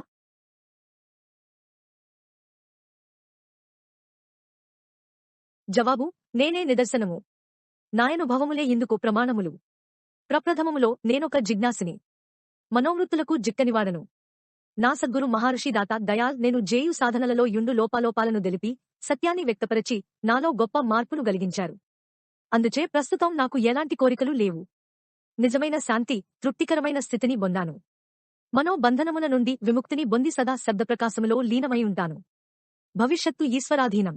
ప్రశ్న: గరుడ పురాణంలో మనుజుడు మరణించిన బెమ్మట యమలోకము నుండి ధర్మరాజు ఆస్థానము చేరి ఎచ్చట కొంతకాలముండి బెమ్మట మరియొక్క జన్మ ఎత్తుతాడు. మరియు ధర్మరాజు సన్నిధి చేరినను పునర్జన్మ తప్పదని వ్రాయబడియున్నది. ఇందులకు మీ అభిప్రాయమేమిటి? జవాబు: ధర్మవర్తనలు కానివారు, నీతి నియమములను పాటించనివారు మాత్రమే యమలోకమునకు పోవుదురు. అనగా మనం స్వయముగా కల్పించుకున్న విషయవాంఛలు ఇవిలేని పవిత్ర జీవులు ఈ జన్మయందే ప్రారబ్ధమనుభవించి సరిగా ధర్మమార్గమున బోయి జన్మరాహిత్యమును పొందుదురు. ప్రశ్న: ధర్మరాజు అంటే అర్థమేమిటండి? జవాబు: ధర్మాధర్మములను, సత్యాసత్యములను గ్రహించి ధర్మమునాచరించుచు సత్యవర్తనులై యుండుటే ధర్మరాజు ఆస్థానము. అట్లు ఆచరించువాడే ధర్మరాజు. మానవుడు ఆచరణలో బెట్టుకున్న నియమాలననుసరించి వాని మనస్సునందు ఎందుకు దగినట్లు సంకల్పములు గలుగుచుంటాయి. మీరు కోరుకున్న కోరికలు సిద్ధించుకొరకు కొన్ని కర్మలు చేస్తారు. మీలో ఎన్నో ఊహలు పుట్టుచుంటాయి. అట్టి ఆలోచనలను క్రియారూపకముగా మారినప్పుడు కోరికలు సిద్ధించును. వారల ధర్మాధర్మయాసేములకు దగినట్లు వారల ధర్మము తోడుపడును. ఈ పాపపుణ్య కర్మలననుసరించి జీవిని స్వర్గనరక చక్రములలో ద్రిప్పి తుదకు దమ కోరికల నెరవేర్చుకును. నీతి నియమములను పాటించనివారు లైఫ్ విదౌట్ ప్రిన్సిపల్. వారి మనోవృత్తులు స్థిరముగా నుండక యమమార్గమున పోయి తిరిగి జన్మ ఎత్తుతారు. కనుక సత్పురుషులు సత్సంగమున మహాత్ముల బోధను విని యుత్తమమైన ఆశయములను నిర్ణయించుకోవాలి. ఇదే ధర్మరాజు మార్గము. ప్రశ్న: గరుడ పురాణములో ధర్మరాజు సన్నిధికి వెళ్లేవారు 4 దిక్కుల నుండి తూర్పు, పడమర, దక్షిణం, ఉత్తరం వెడుతారని ఉంది కదా. దానికి మీ అభిప్రాయమేమిటి? జవాబు: నాకు మహారుషుల అభిప్రాయమేదోడెలియదు. ఇది కలియుగము. నేనన్ననో సదా సాధనలు చేయుచుంటాను. గురుపీఠమలంకరించి యనుభవ జ్ఞానమును పొందగలిగాను. అట్టి యనుభవములే నేదెలకు వివరములకు ఆధారము నిర్ణయించుకోవాలి. ఇదే ధర్మరాజు మార్గము. మన ఆత్మ ప్రకాశము. ఇది నేజేయి సాధనల వలన దెలిసికోగలిగితిని. సమాధిస్థితిని పొంది ప్రకాశములో లీనమగుచుందును. ప్రకాశము మనస్సునంటి పెట్టుకుని యుండును. వాసనలు మనస్సులో నిమిడియుండును. ఏ మానవుడు ధనప్రకాశమును ఆవరించిన వాసనలను వదిలించుకునలేడో ఎంతవరకు యావాసనావరణలోనే భ్రమించి తిరుగుచుండును. మరణ సమయమున మనస్సునందు స్ఫురించు ప్రాపంచిక కోరికలచే సూక్ష్మ శరీరమును ధరించి వాసనల తీవ్రతననుసరించి యా శరీరము బరువై దక్షిణ దిశను వ్రాలుతుంది. మనస్సున స్ఫురించు విచారము, ఆలోచనలు, పరోపకార దీక్ష, ప్రేమ మొదలగు యుత్తమమున సంపత్తితో కూడిన ఎడల యా సూక్ష్మ శరీరము పూర్వదిక్కు, పశ్చిమము వైపు దిగుతుంది. జీవులు మోక్షప్రాప్తి కొరకు కోరికరహితులై ఆత్మోపాసం చేసిన వారి శరీరము ఉత్తర దిశకు పోయి ఎదృశ్యమగును. భూమి గుండ్రముగా యుంటుంది కదా. అది ఎల్లప్పుడూ తిరుగుచునే ఉంటుంది. ఇది మీకు తెలిసిన విషయమే. ఈ భూమికి బరువైన వస్తువును ఆకర్షించే శక్తియుంది. కావున సూక్ష్మ శరీరము పైన చెప్పబడినట్లు ప్రాపంచిక విషయవాంఛనలచే మిక్కిలి బరువైనచో క్రిందికి అనగా ధరణిపైని వ్రాలును. బరువు తక్కువగా ఉండే సూక్ష్మ శరీరము ఏదో ఒక దిశకు వ్రాలి పూర్వజన్మ సంస్కారానుసరణి ఎచ్చట స్థిరమై యా సూక్ష్మ శరీరమును నంటిపెట్టుకునియుండు వాసనలననుసరించి మరి ఒక జన్మ ఎత్తును. కాని ఏమానవులైతే జీవించియుండునప్పుడు ఆధ్యాత్మిక చింతనాపరులై సదా సాధనలు చేయుచు ప్రకాశములో లీనమగుచుందురో వారు యుత్తర దిశగాబోయి తుదకు పరమాత్మలో ఐక్యముందెదరు. అదే ధర్మరాజు యాస్థానము. యమరాజు, ధర్మరాజు, చిత్రగుప్తుడు మనస్సు యొక్క పలురూపములు. మనస్సునందు విచారములే యమరాజు, మనస్సును గప్పిపెట్టు వాసనలు చిత్రగుప్తుడు, మనస్సు ఏకాగ్రతయే ధర్మరాజు. ఈ విషయాలు మీరు బాగా గ్రహించారనుకుంటాను. ధర్మరాజు స్థానం. ప్రశ్న: మీరు చెప్పినది మాకు అర్థమైంది మహాత్మా. కాని ధర్మరాజు స్థానం ఎక్కడా? జవాబు: మన మనస్సున యుండు త్రిపుటిని యాస్థానమని చెప్పవచ్చు. మన యొక్క యాదర్శనమును లక్ష్యముగా బెట్టుకుని ఏకాగ్రచిత్తతతో త్రిపుటిలోయుంటాం. ఈ అవస్థ అంతరంగములోనూ బహిరంగములోనూ కూడా యుంటుంది. ఈ స్థూల శరీరము నశించిన బిమ్మట జీవుడు యాజన్మలో జేసుకున్న కర్మననుసరించి సూక్ష్మ శరీరముతో కొంతకాలము తిరుగుచుంటాడు. ప్రతిమానవునకు జీవితములో ఏవో కాని కోరికలు, ఆశయాలు యుంటాయి కదా. తన కోరికలు సిద్ధించు కొరకై యొక్క దేవతను పాసించి ధ్యానములో నిమగ్నుడవుతాడు. ఇట్లు బహిరంగమునేయుండు కోరికలు ధ్యానము ద్వారా అంతర్ముఖమై యా కోరికలు నానారూపములతో మనస్సున స్ఫురిస్తోంటాయి. ఇదంతా మనోకల్పన మాత్రమే. కొంతకాలము గడచిన బెమ్మటయ్యవి యదృశ్యమవుతాయి. ఇట్లు వాసనలు, కోరికలు పనిచేయనప్పుడు చిత్తమేకాగ్రతను పొందుతుంది. ఈ స్థితినే ధర్మరాజు శాసనసభనుకోవచ్చును. కాని ఇక్కడ కూడా వాసనలు మనస్సున గుప్తముగాయుండును. వారల పూర్వజన్మ కర్మాను సరణి కొంతకాలము మనోకల్పన ప్రపంచమున సూక్ష్మ శరీరముతో యుండి జీవుడు వేరొక జన్మ ఎత్తుతాడు. పునర్జన్మకు కారణం వాసనలే. గరుడ పురాణమును నేను ఇదే మొదటిసారి వినడము. అందలి రచన శ్రోతలకు భయమును కలిగించును. అయినను యది సత్యము. పురాణమందలి 16వ భాగములో యథార్థమును దెలిపారు. సాధకులు మాత్రమే నిజానిజములను గ్రహించగలరు. పూర్వకాలము మహర్షులు దమ భావములను సామాన్య మానవులకు కూడా ఆకర్షణీయముగా యుండునట్లు వర్ణనారూపముగా వ్రాసినారు. వారల సదుద్దేశనంతయు కొనియాడదగినది. పరమసంత్ కబీర్ దాసు మహారాజు కూడా మహర్షులయాశయములను బలపరచారు. సత్యమును గ్రహించినవారే ఈ గ్రంథముల సారాంశమును తెలుసుకోగలరు.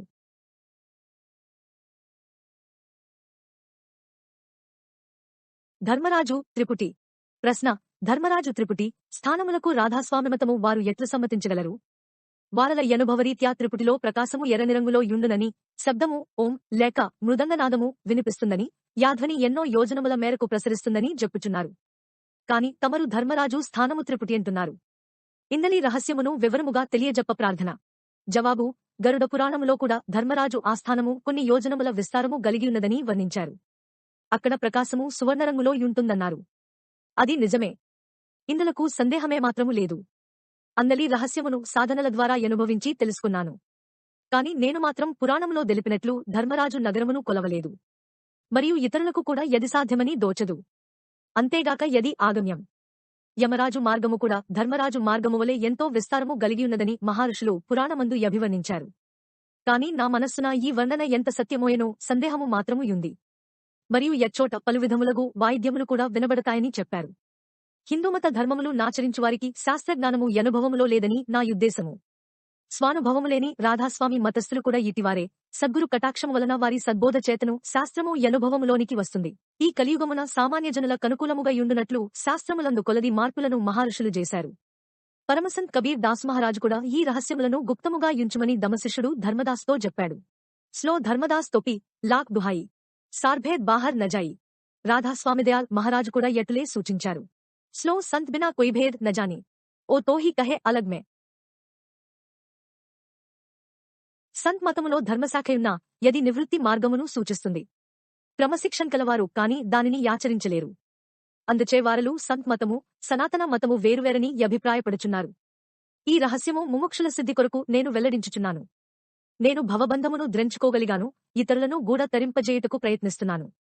ఇదే నాముఖ్యాశయము. ధర్మరాజు పునర్జన్మ. ప్రశ్న: గరుడ పురాణములో జీవులు ధర్మరాజు యాస్థానమునకు వెళ్లినా తిరిగి వారి వారల కర్మానుసరణి జన్మనెత్తదరియని యుంది కదా. ఈ విషయముతో మీరేకీభవిస్తారా? జవాబు: సూక్ష్మ శరీరమనగా వాసనలకు కేంద్రము. ఇది ఒక దీర్ఘ స్వప్నమని మీకిదివరకు జెప్పియున్నాను. ఈ స్వప్నమును యనుభవించిన బిమ్మట జీవి స్థిరత్వమును బొందును. సూక్ష్మ శరీరమనుభవించు దీర్ఘకాల స్వప్నానుభవమే యమరాజు, తదుపరి స్థిరమును బొందితే ధర్మరాజు. స్థిరత్వమును బొందినను వాసనలు మాత్రం వదలవు. వాసనల ప్రభావము చేత సూక్ష్మ శరీరము ఆకాశమండలమున దిరుగుచు జీవించి యున్నప్పుడున్న కోరికలు పూర్తికానందున వాటి కనుకూలమగు స్త్రీ పురుషుల మస్తిష్కమున ప్రవేశించి వీర్యరూపకముగా వారల రక్తనాళముల జేరి ఉభయుల వీర్యకలీకచే యా స్త్రీగర్భమందు పిండరూపముగా ఏర్పడి నవమాసములు నిండిన బిదప జననమొందును. ఈ విషయమునే గరుడ పురాణము దెలిపినది. ఇదే విషయమును సార్వచన రాధాస్వామి గ్రంథములో శ్రావణమాస పద్యములలో విపులముగా తెలియజేశారు. సూక్ష్మ శరీరము దనకనుకూలమగు స్త్రీ పురుషుల మస్తిష్కముచే అయస్కాంతమువలె నాకర్షింపబడును. జననమరణ పరంపరలు జన్మరాహిత్యము. ప్రశ్న: ఈ 84 జీవరాశులు ఎట్లు మోక్షము నొందగలవో జప్పవేడదము. జవాబు: ఎప్పుడైతే జీవుడు శబ్దప్రకాశములో లీనమగునో ఎప్పుడే మోక్షము. శబ్దప్రకాశములో ఐక్యమొందని అజ్ఞానులు జననమరణ బాధ పునరపి అనుభవించుచునే యుందరు. మలమూత్రములలో మునిగి నానా కష్టములకు లోనగు గర్భనరకము నుండి విముక్తి నొందు యుపాయము గరుడ పురాణములో గాయత్రి మంత్రమొక అజపాజపము గురురూపధ్యానమని తెలియజేయబడినది. ఈ సూక్తినే రాధాస్వామి మరియు ఇతర సంతమతములు బోధించినవి. అజపాజపము గురుధ్యానములే ప్రకాశమునకు మార్గములు. ప్రశ్న: గాయత్రి మంత్రమునకర్థమేమిటండి? జవాబు: ఓం భూర్భువ స్వః ఓం తత్సవితుర్వరేణ్యం భర్గోధీమస్య ధీమహి ధియో యో నః ప్రచోదయాత్.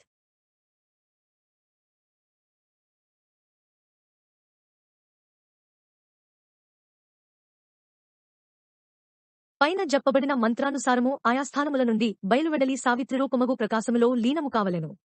మరియు ఈ మంత్రజపముచే మీ బుద్ధి వికసించును.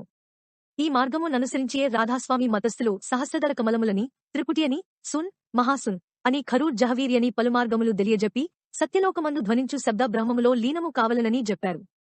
ఈ దారిని జయప్రదముగా బోయి ప్రకాశమున లయమైన ఎడల జన్మరాహిత్యమును పొందగలరు. ప్రశ్న: గురుధ్యానము మానసికముగా చేయగలమా? జవాబు: ఆ చేయగలరు. గరుడ పురాణములో స్లో గురుర్బ్రహ్మ గురుర్విష్ణు గురుదేవో మహేశ్వరః గురు సాక్షాత్ పరబ్రహ్మ తస్మై శ్రీ గురువే నమః యని గురుప్రార్థన జప్పబడింది. సంతమతములో కూడా ఇటులే చెప్పారు. స్లో గురుకో మానస్ జాన్తే తే నర్ కహియంత్ దుహకీ హూయ సంసారం మే ఆగే జంకా పంత్. పైన చెప్పిన ప్రకారం గురువు భగవత్స్వరూపుడని అర్థమవుతోంది కదా. పరబ్రహ్మస్వరూపుడని గురువును ధ్యానించక మానవమాత్రుడుగా యాతని మనుష్యరూపమును మాత్రమే ధ్యానించిన ఎడలవారు గురుధ్యాన ఫలమును పొందలేరు. అట్టివారు ప్రాపంచిక బాధల నుండి విముక్తిని పొందలేక యమపాసమున కట్టుబడి జన్మరాహిత్యమునందరు. ఎంతకాలమైతే ఈ ఫకీర్చంద్, మస్తురాం కుమారుడని దలచి నన్ను పూజిస్తారో ఎంతవరకు వారు ఆహిక బంధమును వదులుకోలేరు. స్లో గురు క్యా హై దేహకు సద్గురు చిన్హా నాహి కహే కబీర్ తా దాసకు తీన్ తాప్ భర్మాయి. ఎవరైతే గురువును యొక్క శరీరధారిగా భావిస్తారో ఎంతవరకు గురుధ్యాన రహస్యమును తెలుసుకోలేరు. పరమసంత్ కబీర్ దాస్ మహారాజ్ అన్నట్లు వారు నరకయాతనలను దప్పించుకోలేరు. ప్రశ్న: ఈ మాత్రం హిందువులు సంతమతస్థులు తెలుసుకోలేకపోయారా? జవాబు: లేరని చెప్పుటలేదు. కాని పైన చెప్పిన ప్రకారం గురువును పరమాత్మ రూపునిగా దలచక మానవరూపునిగా దలంచువారు మాత్రం సద్గురు సేవాభావమును తెలుసుకోలేరనే చెప్పాలి. హిందువులు గరుడ పురాణంలో తెలిపినట్లు గురువును దైవముగా భావిస్తారు. అటులే సంతమతస్థులు కూడా శబ్దబ్రహ్మము అనాహతము గురువని ఒప్పుకున్నారు. స్లో శబ్దగురు కో కీజియే బహుతే గురులబార్ అప్నే అప్నే స్వార్థకు టౌవర్ టవర్ బట్మార్.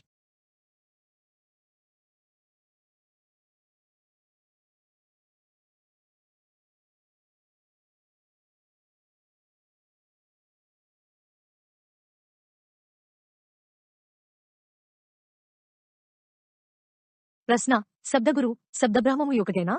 జవాబు: అవును, రెండూ ఒకటే. ఈ విషయాన్ని హనుమకొండ, వరంగల్ సత్సంగములో విపులముగా తెలిపాను. జిజ్ఞాసు శబ్దయోగమునందు సిద్ధిని పొంది అందులో లయమైనప్పుడే యాతనికి మోక్షప్రాప్తి. కర్మ.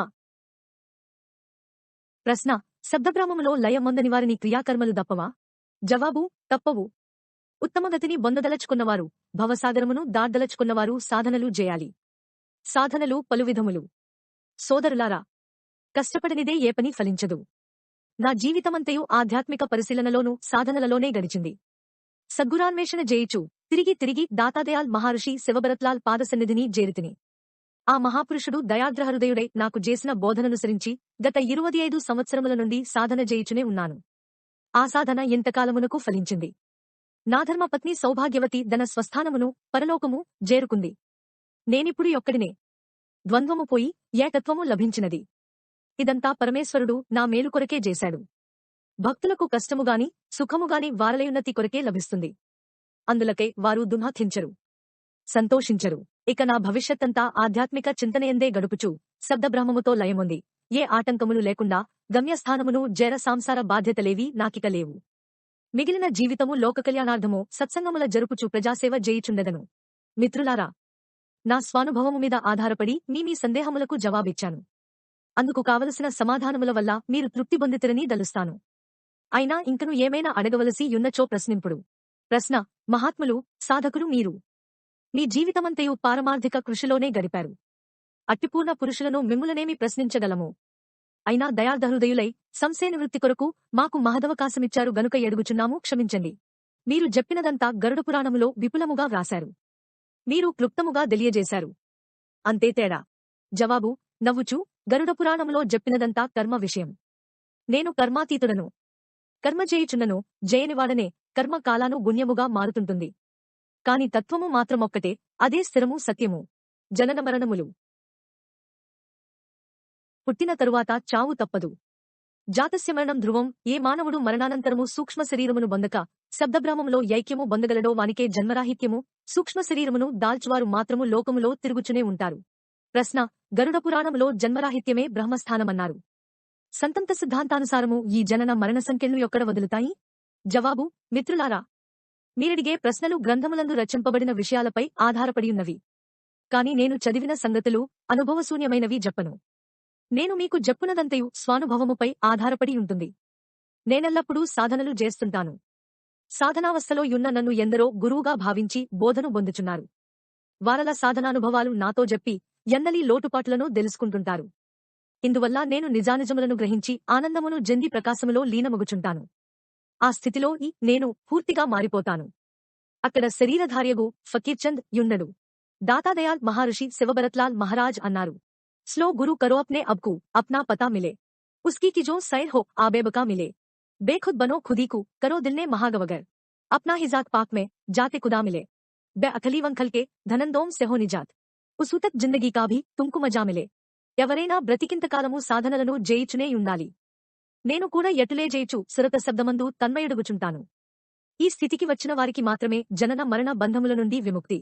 ప్రశ్న: అది ఎట్లు మహాత్మా? జవాబు: నేను పైన చెప్పిన సాధనావస్థలో సదా ఆనందము ననుభవిస్తుంటాను. శారీరక మానసిక ధ్యాసయుండదు. ఆత్మతో నైక్యము పొందే యాస్థితిలో ప్రకాశపు కళలు కూడా తెలియవు. సాధన నుంచి ప్రాపంచిక ధ్యాస గలిగినప్పుడు మాత్రము శరీర ధ్యాన స్ఫురిస్తుంది. అయినా సాధనలో పొందిన మహదానందము తిరిగి పూర్వస్థితి వైపుకే ఆకర్షిస్తుంది. దీనిని బట్టి యా సమాధిస్థితిని పొందినవారికి జననమరణములుండవని నా దృఢనమ్మకము. అట్టి పరమార్థస్థానమును పొందినను సత్సంగము, మహాత్ముల సాంగత్యము జేయుచునే యుండవలయును. సత్సంగములో పూర్ణపురుషులు జప్పుబోధను అర్థము చేసుకుని యథార్థ జ్ఞానమును పొందవలెను. అంతియేకాని ఆత్మానుభవమును పొంది సమాధిస్థితిలో కొంతకాలముండిన మాత్రమున జన్మరాహిత్యము కలుగదు. ఈ విషయం మీరు బాగా అర్థం చేసుకునుడు. నాలో భక్తి, ప్రేమ మొదలగు సద్గుణ సంస్కారాలున్నాయి. సద్గురు దాతాదయాల్ మహర్షి శివభరత్లాల్ మహారాజు నన్ను ఆచార్య పదవి నొసంగిరి. అందుచే నన్నాశ్రయించిన శిష్యుల అనుభవాలను తెలుసుకునే అవకాశమును ప్రసాదించారు. అర్హులైన సత్సంగ సోదరుల అనుభవములను తెలుసుకుని ఎన్నలి సత్యమును గ్రహిస్తాను. ఈ చరాచర ప్రపంచమంతా మనోకల్పితము, అది ప్రకృతి. దీనినే మాయ అని కూడా అంటారు. ఎంతవరకు మానవులు సత్ చిత్ ఆనందము యొక్క పూర్ణ జ్ఞానమును పొందలేక ఇదంతా ప్రకృతి యొక్క లక్షణమని అనుభవానుసారముగా తెలుసుకొనలేరో ఎంతవరకు వారు సంసార సాగరమును దాటలేరు. జన్మరాహిత్యమును బొందుట కూడా అసంభవము. ఈ విషయమును గరుడ పురాణములో నుడివిరి. రాధాస్వామి మతములో కూడా ఎటులే తెలియజేయబడినది. స్లో బంధ్యా నిబాలక్ జాయ జిన సకల జీవ భర్మాయ అజ్ఞాని నామ కహయ జన్మాయాస బలుపాయ कर्मी विषय जीव उपासक इन सब चक्र खाया काला जाल से कोई न बाचा निज घर अपने कोई न आए तब सत्पुरुषु दयाचित आई कली में संत रूप धर आया सब जीवन को दिया संदेश సత్తులోక క భేద్ బతాయ్ వేదముల పఠించినను వ్రతనియమాదులాచరించినను జ్ఞానానుభవం లేని ఎడల ఇహ బంధమును వదిలించుకోలేరు. తన్నాశ్రయించిన సద్గురుమూర్తిని ఆదర్శముగా భావించి ధ్యానము స్మరణ భజనల జేయుచు తన్మయత్వమును బొంది గాయత్రి మంత్రము అజపాజపముగా జపిస్తూ పరబ్రహ్మమున లయము పొందినవాడే మోక్షము. మహర్షి దాతాదయాల్ కూడా దాము వ్రాసిన అనేక గ్రంథములలో ఈ విషయమునే వెల్లడించారు. నివృత్తి మార్గం రాధాస్వామి సాంప్రదాయం. ప్రశ్న: సనాతన ధర్మములు రాధాస్వామి సిద్ధాంతములు ఒకటే అని భావించినప్పుడు రాధాస్వామి యని వేరే నూతన నామమెందుకు వచ్చింది మహారాజ్? జవాబు: శృతులు అనాహత మార్గములు ఉపనిషత్తులలోనూ మరి ఇతర గ్రంథములందునూ వ్రాయబడియున్నవి. శబ్దబ్రహ్మ విషయం గరుడ పురాణములో పేర్కొనబడినది. కాని వాటిని ఆచరించి అనుభవములోనికి తెచ్చుకునివారెవరు? ఎంతమందున్నారు? అనుభవజ్ఞులు బహుస్వల్పముగాయుంటారు. అదీనుగాక ఈ కలియుగములో సామాన్య మానవులు పలు విషయవాంఛలకు లోనై అహంకారాది శత్రువులకు దాసులై పామరులవలే జీవించు ఆజ్ఞానులు సులభముగా గ్రహించినట్లు ఎట్టివారిని తరింపజేయు నుద్దేశముతో రాధాస్వామి సిద్ధాంతములు బోధింపబడినవి. అంతేకాని ఇది వేరు సనాతన ధర్మము వేరు అని చెప్పలేదు. మీరు గ్రహించుట పొరపాటు. స్లో సత్యయుగ్ త్రేత ద్వాపర బీత కాహుం న జానే శబ్దకీ రీత ద్వాపర బీత కలియుగమే స్వామి దయా విచారి वर्गट करके शब्द पुकारे जीवकाज स्वामी जग में आए भवसागर से पार लगाए द्वापर बीता तीन छोड़ चौथा पद दीना సత్తనామ సద్గురుగతి చిహ్న. మనకు కావలసినది ప్రవృత్తి మార్గము కాదు. ఇందు ద్వైత భావము ప్రధానము. అందుచే వీరు వార్యను భేదములను గల్పించుకుని మానవులు రాగద్వేషయుక్తులై దుఃఖములకు లోనగుతారు. సంతమతము నివృత్తి మార్గమును సూచిస్తుంది. ఇది భవతరణోపాయ రహస్యమును తెలుపుతుంది. గరుడ పురాణములో కూడా ఇటులే బలికారు మహర్షులు. మరణానంతరము ప్రతిజీవియు ధర్మరాజు యాస్థానమునకు వెళ్లి తీరాలి. అందుండి తిరిగి జన్మ ఎత్తవలసి ఉంటుంది. ఈ విషయములన్నీ ప్రవృత్తి మార్గమును బలపరచడానికే తెలియజేసిరి. ప్రశ్న: నివృత్తి మార్గమున సంస్కారములు లేవా?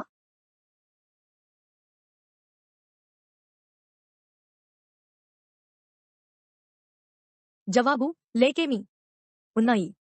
గాయత్రి మంత్ర జపము, ప్రాణాయామము మొదలగునవి సనాతనమతమునందు సత్నామము, పంచనామహిమ, రాధాస్వామి నామములను స్మరించుటేనునవి రాధాస్వామి మత సిద్ధాంతములోనూ చెప్పబడినవి. ప్రశ్న: మీరింతవరకు చెప్పినది విన్నాము కాని ముఖ్యమైన విషయమును తెలుసుకునుట మరచినాము. రాధాస్వామి నామానికి అర్థమేమిటండి? జవాబు నవ్వుచు: అవునవును, మీరు ప్రప్రథముగా తెలుసుకోవలసినదే. రాధాంది సురతకానాం, స్వామి ఆది శబ్ద పహచాన్. రాధా అనగా సురతి, స్వామ్యన శబ్దము లేక నాదము.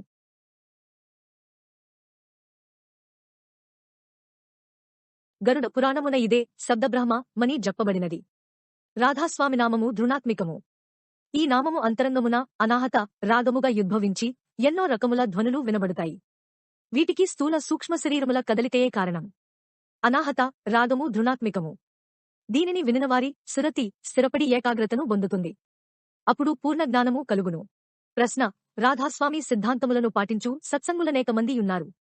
వారందరూ అంతరంగములో ఈ ధృణాత్మిక నామమును వినగలుగుదురా? అందుకు అర్హులెవ్వరు?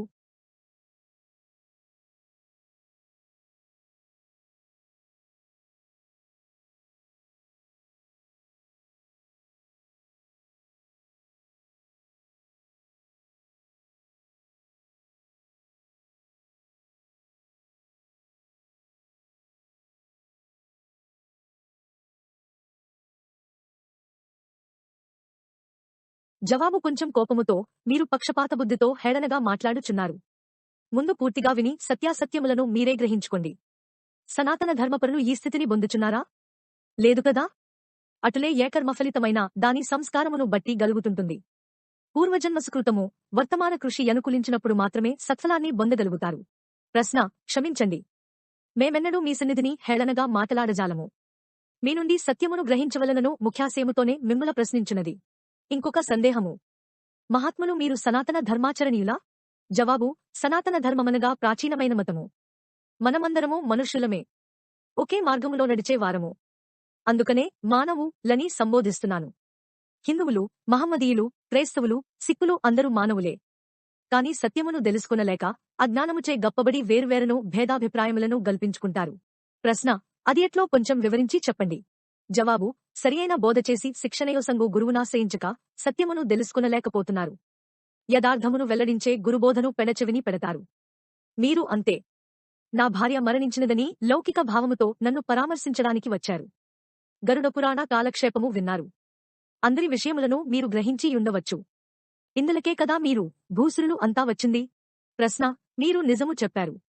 మొదటలో రాధాస్వామి మతమన్న వేరుభావముండెడిది. దానికి మేము దూరముగానే యుండదలచాం. అయినా మీరు చెప్పిన ప్రకారం రాధాస్వామి ఆశయములన్నచో మేము దప్పక ఈ మతమును స్వీకరిస్తాము. కాని పూర్ణపురుష, మీరు రాధాస్వామి మతస్థులైన సనాతన ధర్మము, లౌకికమును వదలలేరనుకుంటాం. జవాబు: సావధానంగా వినండి. నేను రాధాస్వామి సాంప్రదాయములను నాయంతటా నేను స్వతంత్రించి స్వీకరించలేదు.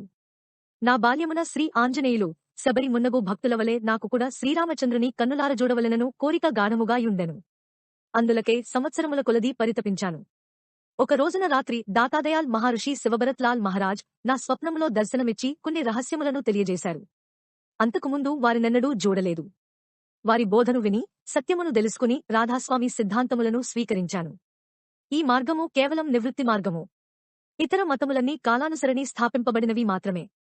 నేను అన్ని విషయములను శోధన చేసి సద్గురుమహర్షి బోధించినట్ల చరించి నిజమేదో తెలుసుకోగలిగాను. మీకందరకు యాసత్యమును తెలుపగలనను దృఢనిశ్చయముతో యున్నాను. గరుడ పురాణములో 16వ స్కంధమున మతములన్నీ ఆయా కాలమున కనుగుణ్యముగా స్థాపింపబడినవని ఖండించారు. వారట్లను కొనవచ్చును. నా జీవనమంతయు పరిశోధనలో గడిపి సాధనాల ద్వారా నిజాన్ని తెలుసుకోగలిగాను. నాకెట్టి సందేహములు లేవు. రాధాస్వామి మతములో నివృత్తి మార్గమేది అని చెప్పారో యదే నిజమని విశ్వసించాను. ప్రవృత్తి మార్గము ప్రథమ శ్రేణి. అజ్ఞానులకు ఆధ్యాత్మికమందు రుచి, అభిలాష కలిగించడానికే పలు విషయములు అలంకార రూపేణ తెలిపారు. అట్లు చెప్పుట అవసరము కూడాను. ప్రశ్న: అది ఎట్లు?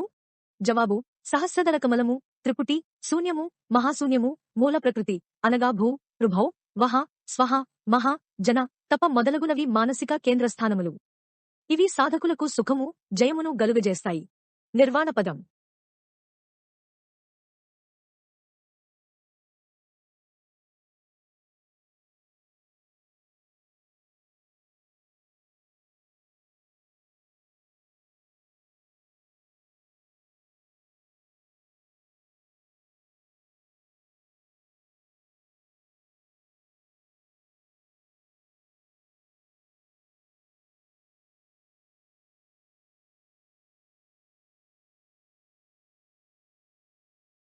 ప్రశ్న: మహారాజ్, తమరు చెప్పిన మానసిక కేంద్రమట్ల సుఖమునెట్లు గలుగజేయును? జవాబు: ఇది గరుడ పురాణ విషయములో వ్రాశారు. నేను ప్రచురించిన మానవధర్మ ప్రకాశ యను గ్రంథమును మీరు శ్రద్ధతో చదివిన ఎడల మీకు ఎన్ని సంగతులు తెలియను. సంతమతమున చెప్పిన ప్రకారము పంచనామ సాధన మానసికముగా యున్నత స్థితిని గలుగజేయును.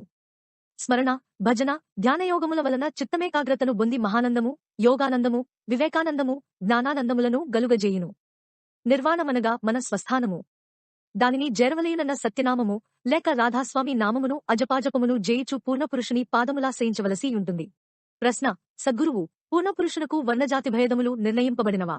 జవాబు: గరుడ పురాణము సూతమహర్షి ఇతర ఋషులకు దెల్పినట్లుయున్నది. మొదట శ్రీ మహావిష్ణువు గరుడునకు జెప్పిరట. సూతులెవరు? ఏ కులమునకు, ఏ జాతికి చెందినవారో పురాణము ద్వారా మీరే తెలుసుకొనుడు. మహాత్ములకు స్వజాతీయ, విజాతీయ భేదములుండవు. అందరూ ఒకటే యని భావిస్తారు. ఎవరైతే శబ్దప్రకాశములో లయముంది సదా సత్సంగము చేయుచు పరతత్వ ధ్యాసలో యుందురో వారే పూర్ణపురుషులు. వారిని వీతరాగా పురుషులందరు. ప్రశ్న: అవునవును. తమరు సెలవిచ్చినది నిజమే. సూతమహర్షి శూద్రజాతివాడు. అయితేనేమి? శ్రీహరి గరుడునకు దెల్పిన విషయముల నాధారము చేసుకుని సూతులవారు మునులకు జెప్పియుండవచ్చు. జవాబు: పురాణములను వ్రాసినవారు మహాపురుషులు వేదవ్యాస మహర్షే కావచ్చును. వారే శ్రీవిష్ణువు గరుడునకు జెప్పినట్లుగా వ్రాసారేమో. గరుడ పురాణములో అజామిళుడు మొదలగు భక్తుల చరిత్రలు గూడ వ్రాసియుండిరి. దానిని బట్టి ఋషులే పురాణములను రచించి యుండాలని యూహించుకోవచ్చును. శ్రీవిష్ణువుయన్న గరుడు యనినను యొకేనామము. కథారూపేణ సత్యమును నిరూపించారు. దాతాదయాల్ మహర్షి యా పురాణ రచనను చాలా కొనియాడారు. ఆ కాలపు నాటి సామాన్య జనులకు అర్థమయ్యేటట్టు ఒకరినొకరు కలిసిమెలసి యుండాలను ముఖ్యోద్దేశముతో వ్రాశారు. ప్రశ్న: మానవుడు జన్మరాహిత్యము నెన్నడు పొందగలడు? జవాబు: శబ్దభ్రామమున లీనమైనప్పుడే జన్మరాహిత్యము. అంతవరకు జీవులు భిన్నాభిన్నావస్థలలో భ్రమించి తిరుగుచుంటారు. సంస్కారములచే జన్మ తప్పదు. ప్రశ్న: ఆ విభిన్నావస్థలు ఏమిటి?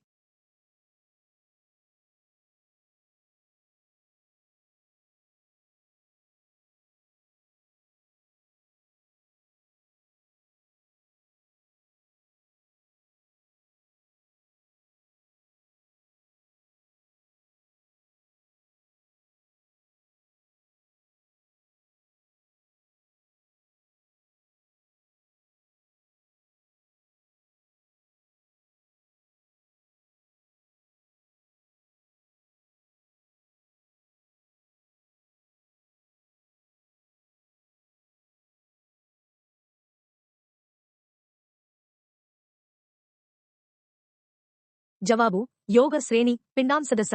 వీటిని గురించి గరుడ పురాణములో క్లుప్తముగా తెలిపారు. రాధాస్వామి మతస్థులు వివరముగా వ్రాశారు. కాని నేటికాలపు మానవుల బుద్ధి పలువిధములు చంచలమగుటచే వారలకు ఈ విభిన్నావస్థలు యర్థము కావు. అందుచే నవీన పద్ధతులననుసరించి విజ్ఞానశాస్త్రము నాధారము చేసుకుని చర్చించాను. దయచేసి మీరు 1962 అక్టోబరు మానవ మనిషివికమ్ము యను మాసపత్రికను చదువుడు. అందులో మీకన్ని సందేహములు తీరుతాయి. సద్గురు రుణము తీర్చుకుంటానని 1905 సంలో ప్రమాణము చేశాను. పరమపురుషుడు శివభరత్లాల్ మహారాజు చేసిన బోధను ఆచరణలో బెట్టి ఏ విషయములో రాధాస్వామి, కబీర్ మతస్థులు దెలిపిరో వాటి సత్యాసత్యముల గ్రహించాలను దీక్షను బూనితిని. ఇప్పటికీ దెలుసుకొన్నాను. నా స్వానుభవముపై జెప్పుచున్నాను. ఇదంతా భగవత్కటాక్షం. నేనెవరు జెప్పుటకు? మీరు వేసిన ప్రశ్నలు, నా జవాబులు శివ యను మాసపత్రికలో ప్రచురించుట అజ్ఞానులగు మానవుల కళ్యాణార్థమునకు మాత్రమే, స్వార్థమేమీ లేదు. మీరు వేసిన ప్రశ్నలకు నా యథాశక్తి సమాధానమిచ్చాను. మీ సందేహములు నివృత్తియైనవని నమ్ముతాను. ప్రశ్న: మహాత్మా, మీ సమాధానములచే యథార్థమును దెలుసుకోగలిగాము, ధన్యులము. మీకు మా కృతజ్ఞపూర్వక నమస్కారములు. కాని ఇంకొక సంశయమున్నది. దయచేసి దానినిగూడా దీర్ఘప్రార్థన. మీకు శ్రమ ఇచ్చినందుకు క్షమించండి. జవాబు: తప్పక అడగండి. నాయనుభవమును బట్టి సమాధానమిస్తాను. గురుమహిమ.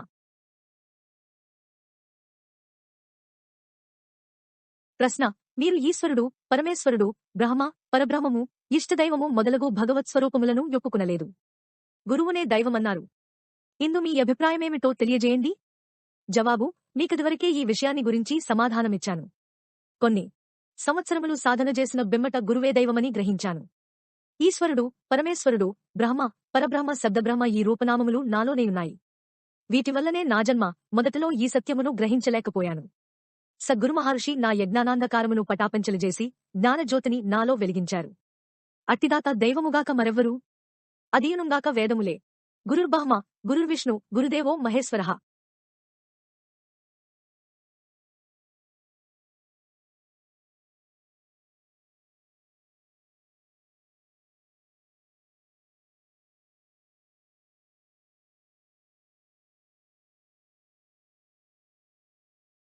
గురు సాక్షాత్ పరబ్రహ్మ తస్మై శ్రీ గురువే నమః యని ఘోషించుచున్నవి.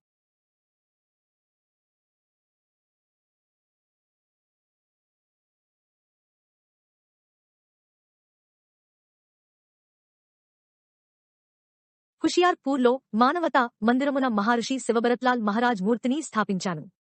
అచ్చట గ్రంథాలయమును నెలకొల్పి మహాత్ములు రచించిన గ్రంథములను సమకూర్చాను. ఈ మందిరము లోకోపకారార్థమే నిర్మింపబడినది. గరుడ పురాణ రహస్యము ద్వితీయ భాగం సంపూర్ణం. రాధాస్వామి.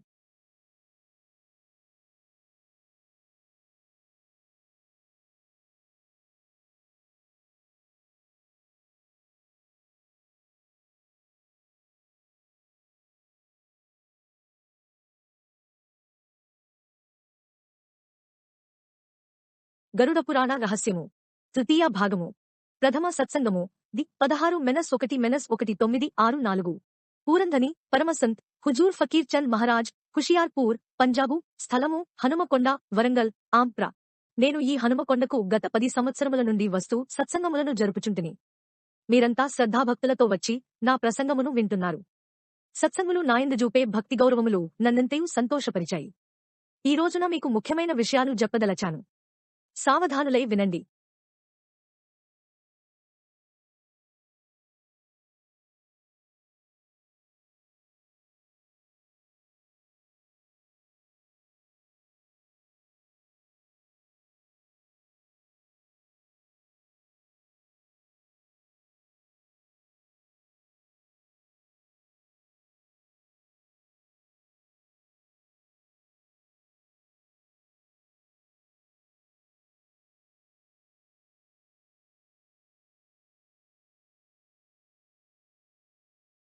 ఇక్కడ రాధాస్వామి మందిరమున ప్రతిష్ఠింపబడిన సద్గురు దాతాదయాల్ మహర్షి శివభరత్లాల్ మహారాజ్ గారి దివ్యమూర్తిని జూచాను. ఆ సుందర విగ్రహమును చూడగానే నా బాల్యావస్థ జ్ఞప్తికి వచ్చింది. ఈ మహానుభావుని చరణ సన్నిధిని నేనెట్లు పొందగలిగానోయన్న విషయం నా మనస్సున పునఃపునః తాండవ మాడజొచ్చెను. నా చిన్నతనములో పరతత్వమన నెట్టిదియో తెలుసుకుని ప్రత్యక్షానుభవమును బొందవలయునన్న వాంఛ నాలోయం కురించినది. దినదినము యా కోరిక గాఢతరమై యది నెరవేరలేదని తరచూ దుఃఖపడుచుండెడివాడిని. నాలో ఆర్తి హెచ్చై కొంతకాలమైన బిమ్మట యొక రాత్రి నాకొక స్వప్నము గలిగెను. ఆ స్వప్నములో దాతాదయాల్ మహర్షి దర్శనమిచ్చి యొక్క నిర్ణయ స్థలమున దన్ను కలుసుకోమని ఆజ్ఞ ఇచ్చి యంతర్ధానముందరి. ఆ దృశ్యము నన్ను ముగ్గునిజేసి పరమానందభరితుని చేసింది. నా సంతోషమునకు మేరలేకపోయెను. తెల్లవారగానే వారు సూచించిన స్థలమునకు వెళ్లాను. ఎట్లు వెళ్ళితినో నాకు నాకే తెలియదు. ఇంటి లోపల ప్రవేశించాను. ఎదురుగా స్వప్నములో దర్శనమిచ్చిన యదే కళ్యాణమూర్తి స్ఫురద్రూపీ యాసీనులై ఉన్నారు. వారిని చూడగానే నన్ను నేను మైమరిచాను. ఆనంద బాష్పములు వెల్లువలై బారజచ్చెను. తొందరగా ఎడుగులు వేసి శ్రీవారి పాదపద్మములకు సాష్టాంగ నమస్కారము చేసితిని.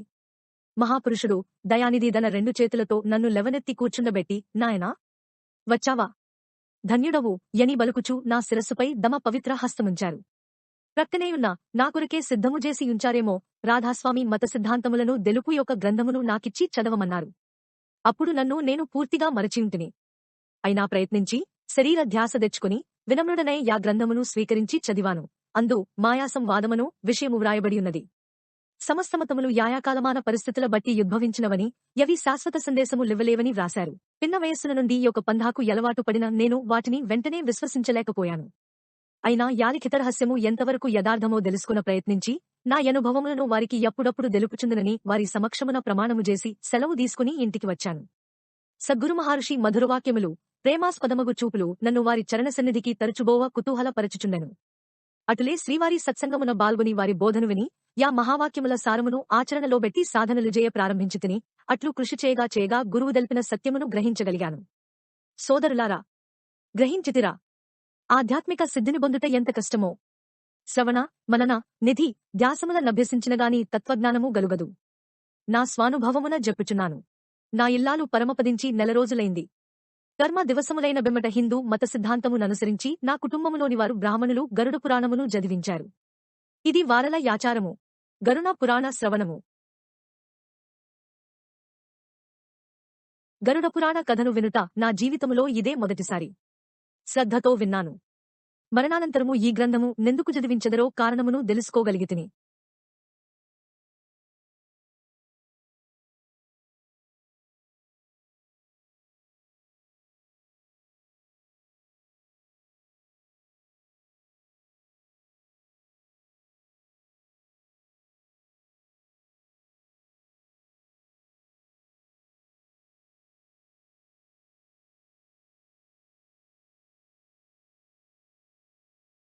ప్రపంచములో ప్రతిమానవుడు ఏదో ఒక పనిని లక్ష్యమునందుంచుకుని దానిని పూర్తి చేసుకొనుటకు సదా ప్రయత్నిస్తుంటాడు. కాని పారమార్థిక చింతన కలిగి సత్యమును గ్రహించదలచువారు బహుకొలది మంది మాత్రమే ఉంటారు. గరుడ పురాణం జ్ఞానభండారము. రాధాస్వామి మతమున ఏ విషయములను తెలిపారో యా విషయములే గరుడ పురాణమున మహర్షులు తెలిపారు. కుటుంబములో ఒకరు మరణించినప్పుడు గరుడ పురాణమును జదువుటకు వినుటకు సరియైన సమయమని ఋషులు నిర్ణయించారు. వారట్లు యాలోచించే స్థిరపరచారు. ఒకరి మరణానంతరము బంధుమిత్రులు వారల ఇంటికి వెళ్లి మరణించిన వారియందు వారి కుటుంబమునకు దమగాఢ సంతాపమును దెలుపుచు పరామర్శిస్తారు. అప్పుడు వారందరికీ శ్మశాన వైరాగ్యము కలుగుతుంది. అందరము పోయేవారమే. కొంచెం ముందు వెనుక యమ వైరాగ్య వాక్యములు నలుగురి నోట వెంట వెలువడుతుంటాయి. గరుడ పురాణము వినుటకదేమంచి సమయమని వచ్చిన వారికి వినిపిస్తారు. ఎంతవరకైతే మానవులు ప్రాపంచిక క్షరత్వమును అశాశ్వతము గ్రహించి ఇహ సుఖములయందు విముఖతనొందరో ఎంతవరకు పారమార్థిక విషయములను వినుటకర్హులుగారు. వినినను యవి వారి మనస్సున కంటవు. రాధాస్వామి లేక సంతమతములో అర్హుల లక్షణాలను స్వామి మహారాజ్ చెప్పారు. స్లో విషయం సే జో హోయి ఉదాసా, పరమార్థ కిజామన్ ఆశా, ధన్ సంతాన్ ప్రీతి నహి జాకే, హోజత్ ఫిరే సంత గురుతాకే.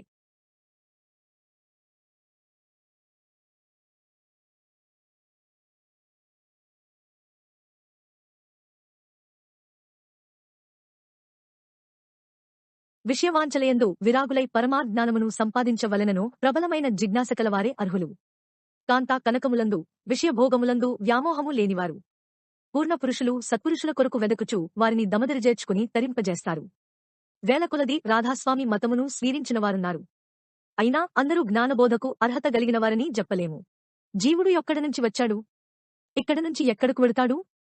పలుయవస్థలలో ఎట్లుంటాడు అని గరుడ పురాణం ప్రశ్నించింది. పరమసంత్ కబీర్ దాస్ మహారాజ్ కూడా ఈ విషయమునే ప్రశ్నించారు.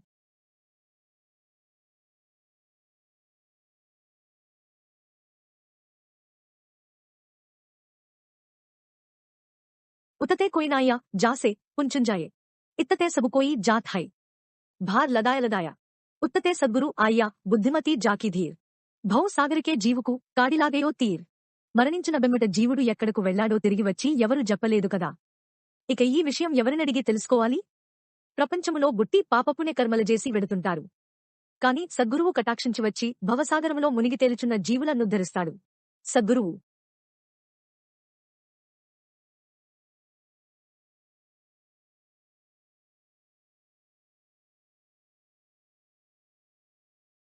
మరణానంతరము జీవుడు ఎక్కడకు వెడతాడు? ఎక్కడ నుంచి వచ్చాడు? ఎనో విషయములు సద్గురువు యొక్కడే తెలియచేయగలడు. ఎవరికైతే మూడు లోకముల జ్ఞానముంటుందో వారే గురువులు. మానవులకు శరీరము మూడియవస్థలలో మారుచుంటుంది. స్థూల శరీరము అనగా మనకున్న ఈ దేహము, సూక్ష్మ శరీరము ఇది మన స్వప్నము వంటిది. కారణం శబ్దప్రకాశం, ఆత్మస్వరూపం. ఈ మూడియవస్థలలో యుండే నిజస్థితి సాక్షిభూతము. కాని అజ్ఞానులు శరీరమే దామనుకుని దమ ప్రత్యేకతను మరుస్తారు. కారణమందు గలుగు పరతత్వమును సత్పురుషులు సురతి ఎంటారు. ఎవరైతే జీవించి యున్నప్పుడే శబ్దప్రకాశములో లయముంది అంతకన్నా పైస్థితికి వెళ్లలేరో వారలకు త్రిలోక జ్ఞానముండదు. మనం ఎన్నో ఆధ్యాత్మిక గ్రంథాలు, భగవద్గీత, రామాయణము మొదలగు పుస్తకములను చదువుచుంటాం. కాని వాటిని చదివినవారు ఎందలి విషయములను ఎంతవరకు గ్రహించి యాచరించగలుగుతారు? పుస్తకాలు చదివి అంతా తమకు తెలుసుననుకుని విర్రవీగుతారు. అట్టివారలకు అనుభవం ఆచరణ శూన్యము. వారలకు ఏ విషయము ఏమీ తెలియదు. నాకు దాతాదయాల్ శిక్షణ యొసంగినది మొదలు నేటివరకు సాధనలు జేయుచునేయున్నాను. వాటివలన కలిగిన అనుభవముపై మీకు ముఖ్య విషయములను చెప్పుచున్నాను. కాని యవే నిజమని వాదించను. నా స్వానుభవము మీద తెలుసుకున్న విషయములివి. గరుడ పురాణం.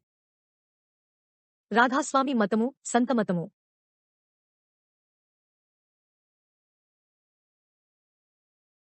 శరీరధారి మరణించిన తరువాత యమపాసముచే బంధింపబడి వైతరణి నది లోపల ప్రవేశించి దానిని దాటి ధర్మరాజు సంస్థానమును చేరుతారని, తదుపరి చిత్రగుప్తుని దర్శిస్తారని గరుడ పురాణములో వ్రాశారు. ఇది నిజమే అయ్యుండవచ్చు. అందుకు దగిన ప్రమాణములు దరువాత చెబుతాను. రాధాస్వామిదయాళుడు సార్వాణిలో ఈ విషయాన్ని సూచించారు. కాని రాధాస్వామి మతస్థులు అనుభవరీత్యా వాటిని తెలుసుకున్నవారు బహుస్వల్పం. గ్రంథాలు చదివి సర్వము దమకు తెలుసునని కొందరు రాధాస్వామి మతధర్మములు దత్త తదితరమతస్థులు పాటించే ధర్మాలను ఖండిస్తారు. వారల దప్పులను సరిదిద్దు యుద్దేశముతో దయాళు స్వామి మహారాజ్ 12వ మాసవర్ణనలో ఇట్లా తెలిపారు.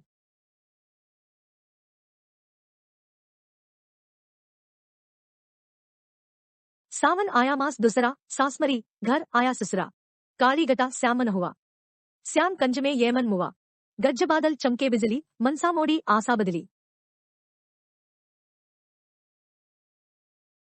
सुरत निरतकी झड़िया लागी धुनोनंत सद्दन से चाली वृद्धवस्था चैतन लागी काल आया जब सिर पर गाजी यमुर से आप सद्गुरु राखे बहुत जीवमोतादर के. స్వామిజీ మహారాజ్ యమలోకమున్నదని ఒప్పుకున్నట్లు పైశ్లోకము వలన తెలియచున్నది. గరుడ పురాణములో కూడా ఎటులే ఉన్నది కదా. దీనివలన భేదమేమీ లేదని తెలియచున్నది. మరియు గరుడ పురాణములో స్వర్గ, నరకలోకములు, వైతరణి నది, యమరాజు, ధర్మరాజు, చిత్రగుప్తుడు మొదలగు వాటిని వర్ణించారు. వీనిని గురించి విపులముగా ముందు దెలిపెదను. సంతంత శిక్షణలోనూ గరుడ పురాణ వర్ణనలోనూ ఏమాత్రమూ భేదము లేదు. వర్ణన వైఖరి మాత్రము భిన్నము. యమరాజు మరణానంతరము జీవుని స్థితి.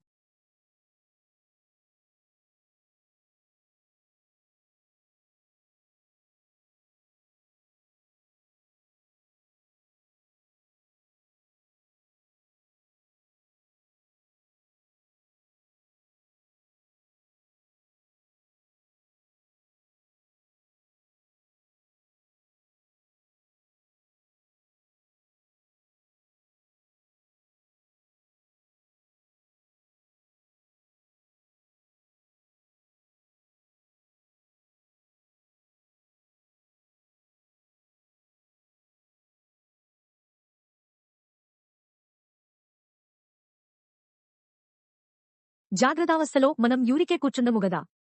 ఏదో పనిచేస్తుంటాం. ఇది అందరికీ తెలిసినదే. నిద్రబోయినప్పుడు మనోకల్పితములగు అనేక కలలను గంటోంటాం. సుస్వప్నములు, దుస్వప్నములు, ఆ స్వప్నములు భయంకరమైనవి, ఆనందకరమైనవి కూడా యుంటాయి. సర్పములు, తేళ్లు, సింహము మొదలగు ఎడవి జంతువులు, వీటిని జూచి భయపడుతాము. కొందరు మురికి కాలువలో పడుతారు.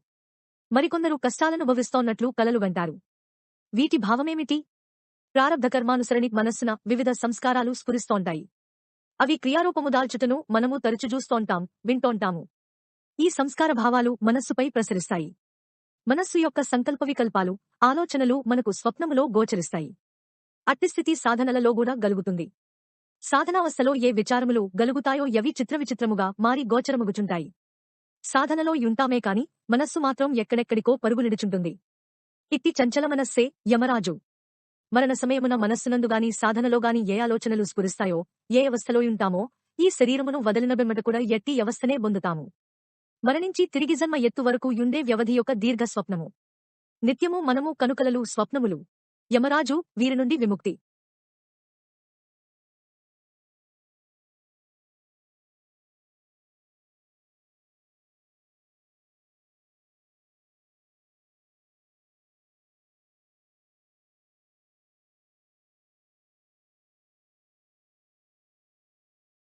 యమపాసము నుండి విడిపించే వారెవరైనా యున్నారా? లేకేమి? రాధాస్వామి సిద్ధాంతానుసరణి సద్గురువే బంధింపబడిన వారికి మార్గదర్శకులై యమబంధము నుండి విముక్తిని గలుగజేయగలరని చెప్పారు. ఏ విధముగా రక్షించగలరు? ఇవి బహుసూక్ష్మము. అజపాజపము చేయుచు గురుధ్యాన నిమగ్నుడైనచో మోక్షమును పొందగలడు. హిందూమతములో గాయత్రి మంత్రమును అజపాజపము చేయుడని బోధించారు. సద్గురు ధ్యాన సాధన కూడా తెలిపారు. ఇందులో భేదభావమెక్కడుందండి? సత్యమును గ్రహించలేని యజ్ఞానులకే భేదభావాలు గలుగుచుంటాయి. యమపురి నుండి రక్షింపబడు సూక్ష్మ మార్గమును గురువే ఉపదేశిస్తాడు. వారు చెప్పినట్లు జేయితే మీ పని. నేజెప్పు విషయములు బాగా వినండి. నేను గర్విష్ఠునని, అహంభావము కలవాడనని కొందరనుకునవచ్చును. కాని నేనేమి చేయగలను? ఒక ముఖ్య సందేశాన్ని మీకు దెలుపుటకే పరమేశ్వరుడు నన్నిచ్చుటకు పంపాడు. భగవదాజ్ఞను శిరసావహించి ఎటుల చేయుట నాధర్మము. మీరు మూఢులు, అజ్ఞానులు బలుకు మాటలను వినకండి. సదా సత్యాన్వేషణపరులై పారమార్థికానుభవమును పొందండి. హుజూర్ మహర్షి నాకు ఈ విధముగా యాజ్ఞాపించారు. తూతో ఆయానర్ దేహిమే ధర్ ఫకీర్ కా భేసా దుహ ఖీ జీవకు అంగలగాకర్ లేజాగురు కే దేశా తీన్ తాప్ సే జీవదు ఖీ హై నిబల్ అబల్ ఆజ్ఞాని తేరా కామ్ దయా కా భాయి నామాన్ దేదాని.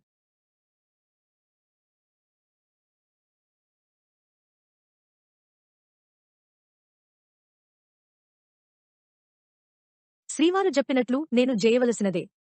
నిష్కామ కర్ముడను. నేనెవరిని యాచించను. జనన మరణముల నుండి ఎట్లు విముక్తి నొందగలమో చెప్పెద వినండి.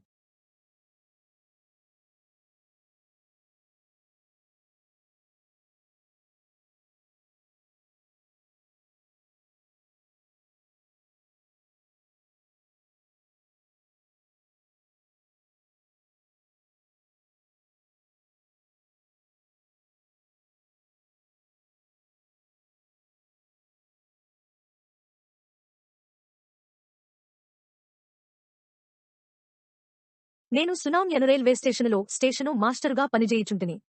అక్కడ యొక్క ధనవంతుడుండెను. నాతో ఆయనకు పరిచయం కలిగింది. తరచూ నా దగ్గరకు వచ్చి సత్సంగమున బాల్గొనుచుండేవాడు. ఆ భాగ్యశాలికొక కోరిక యుండెను. దాతాదయాల్ ఎప్పుడైనా నా యొద్దకు వచ్చిన ఎడల వారికి ధనగృహమందు విందారగింపజేయవలయునని వారి కోరిక. మహారాజ్, ఆ మహాపురుషుడు వచ్చినప్పుడు నాకున్న కోరికను తప్పక మన్నింపజేయవేడదా యని తరచూ నన్ను బ్రతిమాలుకునేవాడు. సరేయన్నాను. ఒకరోజు సద్గురు మహర్షి సునాం వచ్చారు. మా ఇంటిలోనే బస. వారు వచ్చిన మరుచటి రోజున యాగ్రామ భాగ్యవంతుని కోరికను శ్రీవారికి తెలిపి యాతని ప్రార్థనను మన్నించవలసినదని వేడుకున్నాను. అందుకు దాతాదయాల్ నవ్వి, ఫకీర్, ఏం మీ ఇంటిలో యొక్క కబడమైనా లేదా? ఈ జానెడు పట్టుకు ఎంత కావాలి నాయనా? అయినా యా ధనవంతునితో మీరు భాగ్యశాలరు, మేమన్ననో ఫకీర్లము. మీకు మాకు సహస్రాంతము భేదముంది. ఏ విషయములోనైనా మీకు మాకు పోలికలేదు. అట్లుండా మీరసంగు భోజనము మాత్రము మాకెట్లు కుదురును యని జెప్పుమని బలికారు. దీనిని బట్టి మనం గ్రహించవలసిందేమనగా ఆర్తి, జిజ్ఞాసగలవారికే సత్పురుషుల బోధ లభిస్తుంది. ఈ ప్రపంచమందున నానాయోనుల బుట్టుచు, జచ్చుచు, భవబంధముల నుండి విముక్తిని గోరువారే నా యొద్దకు రావాలి. వారలకే నా సత్సంగము, బోధయును. గురువనుగ్రహమును బొందదలచువారికి గురుసేవే ముఖ్యం. గురుసేవ దర్శన్ కరవచన్ పునిసునే సున్ సున్ కర్ నిజమన్ మేగునే गुस्कुन काढ़ लिए तिस सारा काढ़ी साथ तबके रहार करियाहार पुष्टि हुआ भाई। భవభయ భవో సబ్ గయే నసాయి.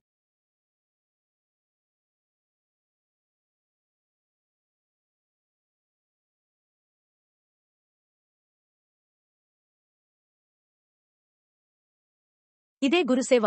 గురువును దర్శించి గురువు జప్పు బోధను విని దాని సారమును మననము చేసి అభ్యాసములో బెట్టువారే శిష్యులు.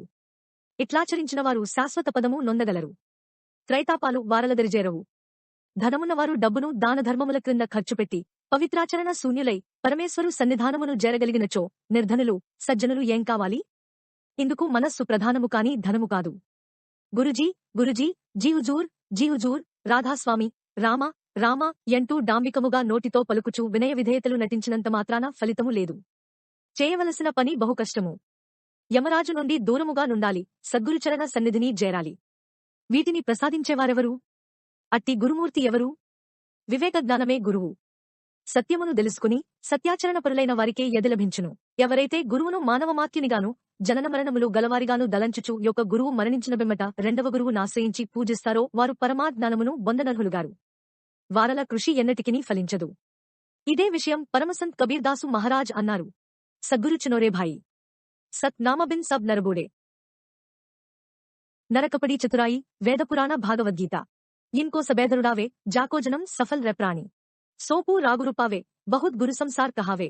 మంత్రదేవతా హైకానా ఉపజేన్ సే యాభోసాగర్. మరమన కాహుజానా సతగురుయే జగతమే గురు హై.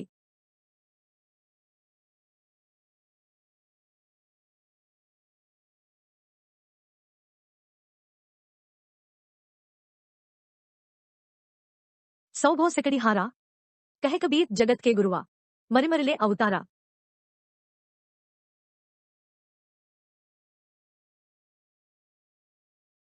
గురువాక్యమే మూలమంత్రము. గురుబోధను శ్రద్ధతో విని బాగా అర్థము చేసుకుని అందరి సారమును గ్రహించాలి.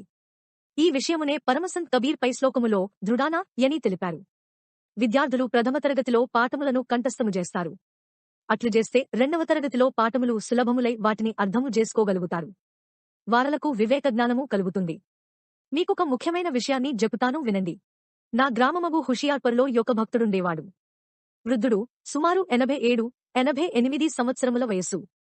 ఆయన బ్రహ్మశంకర మహారాజు నాశ్రయించి వారిచే గురూపదేశమున బొందెను. కొన్ని సంవత్సరములైన బెమ్మట గురువుగారు పరంపదించారు. వారి తదనంతరము యాగురుపీఠమును సాహెబ్జీయను మహారాజు యధిష్ఠించాడు. ఈ భక్తుడు దాను మొదట సేవించిన గురువు గతించిన బెమ్మట యాపీఠమునకు వచ్చిన మరియొక గురువు సాహెబ్జీ చేగూడా బోధను బొందెను. ఒకానొక రోజున యాతనిమనుమడు నా దగ్గరకు వచ్చి, మహారాజ్, మా తాతగారు ఎందరినో గురువులనాశ్రయించి సేవించారు. ఎంత బోధను బొందిననో ఎన్ని సాధనలు చేసిననో వారికి మనశ్శాంతి లేదు. తాతగారనేవారు, సంతమతము యొక్క సిద్ధాంతములు నానా విధములుగాయుంటాయి. అంతాకల్లా ఎని. మరి మా తాతగారు ఎంతోమంది గురువుల జేరి వారి పాదసేవ చేసేవారు. ఎందరినో పూజించారు కదా. వారికెందుచేత శాంతి కుదరలేదు? ఈ పరిస్థితి ఎట్లుగలిగిందో మీరే ఆలోచించండి. వృద్ధ భక్తుడు పొరపాటు పడ్డారు. అది వారు సత్యమును గ్రహించి గురురూపమును తెలుసుకోలేకపోయారు. గురువు పూర్ణ పురుషులు అమరత్వమును బొందినవాడు. పరమసంత్ కబీర్ దాస్ మహారాజ్ కూడా ఈ సూత్రమునే సమర్థించారు. వారి జ్ఞానబోధను ఇతర మతస్థులందరూ పాటిస్తారు. వారు చెప్పారు, సద్గురు చీనోభాయి నాయనా, సద్గురు యథార్థరూపమును తెలుసుకో. వారి కటాక్షము వల్లనే మనము భవసాగరమును దాటగలము. విచారముల స్ఫురణ.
నీకు జాగ్రత్తావస్థలో అనేక ఆలోచనలు, ఊహలు కలుగుతోంటాయి. అందులో కొన్ని ఫలితమునకు రాకపోవచ్చును. అందుచే యావిచారవాసనలు స్వప్నావస్థయందు కాని, సాధనలో యున్నప్పుడు కాని, లేక మరణానంతరమున గలిగే దీర్ఘ స్వప్నమందు కాని, ఇంతకాలము మనస్సున నిబిడీకృతమైయున్న వాసనలు మొలకలెత్తి మనస్సుపైకి వచ్చి, మన ఏకాగ్రతకు భంగమును కలిగించి, వాటి స్థానము లాక్రమిస్తాయి. మన మనస్సు ద్వేషభావపూరితమై ఇతరులను మోసగించుట, ద్వేషించుట మొదలగు దుర్గణములకు లోనైన ఎడల యవి స్వప్నావస్థయందు మనలను భయపెట్టును. సాధనలు చంచలములగును. ఏకాగ్రత కుదరదు.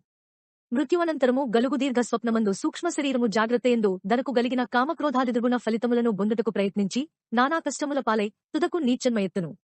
అటులే పుణ్యకర్మలు పవిత్రాలోచనల ఫలితమును బొందును. ఆనందము కలిగించు స్వప్నములు, సాధనలయందేకాగ్రత, సూక్ష్మము గలిగినను మంచి పనులు జేయుచుండుట మొదలగునవి మనకు ప్రాప్తించును. నేను పేరు ప్రతిష్టల కొరకు మిమ్ముల మోసగించిన ఎడల దాని ఫలితమును నేననుభవించవలసినదే. చేసుకున్న దానికి నేనుగాక మరెవరనుభవిస్తారు? మీరైనా దప్పించుకోగలరా? నా ఇల్లాలు భాగ్యవతి హుజూర్ దాతాదయాల్ నుండి ఉపదేశమును పొందింది. కాని యామె నిద్రబోయినప్పుడు గలుగు స్వప్నమందు, సాధనావస్థలో యున్నప్పుడు బిగ్గరగా కేకలు వేసేది. ఆమెకప్పుడు భయంకరమైన మృగములు, పాములు కనబడేవట. ఈ విషయాన్ని మహర్షికి దెలుపగా సాధనలు మానమని యాజ్ఞాపించారు. పతిసేవ వలననే యామె తరించునని యాశీర్వదించారు. కనుక మీరు స్వప్నావస్థలో యున్నప్పుడు శరీరధ్యాసయుండదు. స్వప్నమందు గోచరించు దృశ్యములను మాత్రం జూచుచుంటారు.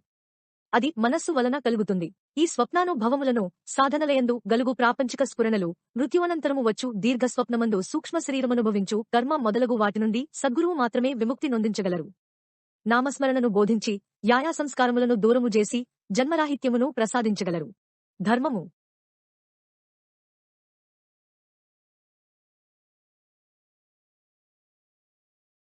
మానవుడు మరణించిన బెమ్మట వాని ధర్మమే వానిని రక్షించునని గరుడ పురాణములో చెప్పారు.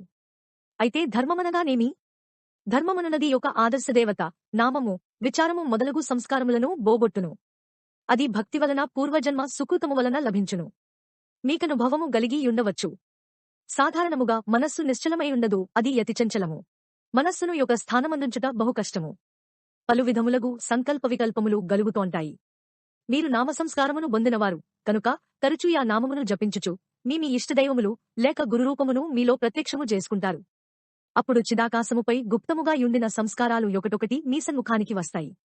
మీరు ఏ నామమును జపిస్తోంటారో యానామస్మరణ, భజన, ధ్యానముల వలన మీరు స్వప్నావస్థ నుండి విముక్తులగుదరు. అందుచేతనే పెద్దలు ధర్మమే రక్షించునన్నారు. దాని భావమిది. హిందువులలో కొందరు యొక్కనికి అవసాన కాలము సమీపించినప్పుడు యాతని చేతితో గోవు యొక్క తోకను పట్టించి దానమిప్పిస్తారు. హిందువులకు, మనకందరకు గోవు పూజ్యము కదా. ప్రాణము పోవునప్పుడు యాజీవికి గోదానము యను పవిత్ర విచారములేయుంటాయి. అందుచే యాతని చిదాకాశముపై యుండు సంస్కారములు నిర్మూలింపబడతాయి. కాని ఒక్క విషయం మాత్రం జ్ఞప్తి అందుంచుకోండి. ఏ ధర్మమాచరించినా ప్రతిజీవి యమరాజు యాస్థానమునకు వెళ్ళక తప్పదు. గరుడ పురాణములో ఈ విషయమును గురించి నిస్సందేహముగా తెలిపారు.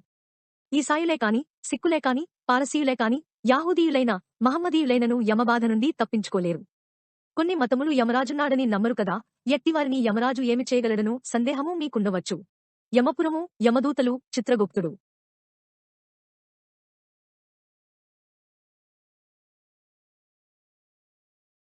మీరు యమరాజు యను శబ్దమును బట్టి యాలోచించకండి. అందలి రహస్యమును తెలుసుకోండి. ఏ సాంప్రదాయాలకైనా సిద్ధాంతమొకటే. అందరూ దానిని పాటించవలసినదే. ఇది విజ్ఞాన నియమము. మీరు సాధనలు జేయనప్పుడు మీకొక యాలోచన గలుగవచ్చు. అప్పుడు నామస్మరణ నామరూపములను ఆధారముగా చేసుకుని యాసృహను దూరము చేసుకోవాలి. ఈ స్థితియే యవసాన కాలమందు కూడా పొందవచ్చును. ఏ వాసనలు చిదాకాశమందు నిబిడీకృతమైయుంటాయో యవి పలురూపముతో మనకు గోచరమవుతాయి. అట్టి నామరూపాలతో మానవుడు బంధింపబడుతాడు. కావున వారు మరణించిన బెమ్మట వానిని యమపాసము బంధింపమానదు. మొట్టమొదట ఆలోచన సూక్ష్మముగా బయలుదేరుతుంది. అందుకే సూక్ష్మ శరీరము అంగుష్టమాత్ర ప్రమాణమన్నారు. సాధన చేయనప్పుడు స్మరణ, భజన, ధ్యానములను మరచినచో వానికి రకరకములగు విచారాలు స్ఫురించును. అందుచేతనే ప్రాణము పోవునప్పుడు భగవన్నామ స్మరణ జేయమంటారు. ఇతరులు దగ్గరనున్నవారు యాతనిచే రామ, కృష్ణ యని బరికించి యాతని మనస్సును పవిత్రాలోచన వైపు ద్రిప్పిన ఎడల యాతడు యమపాసము దప్పించుకోగలడు. మహాత్ములు బురాభలా జోగురు భగత్ కబహుం నరకనజాయ్ అన్నారు.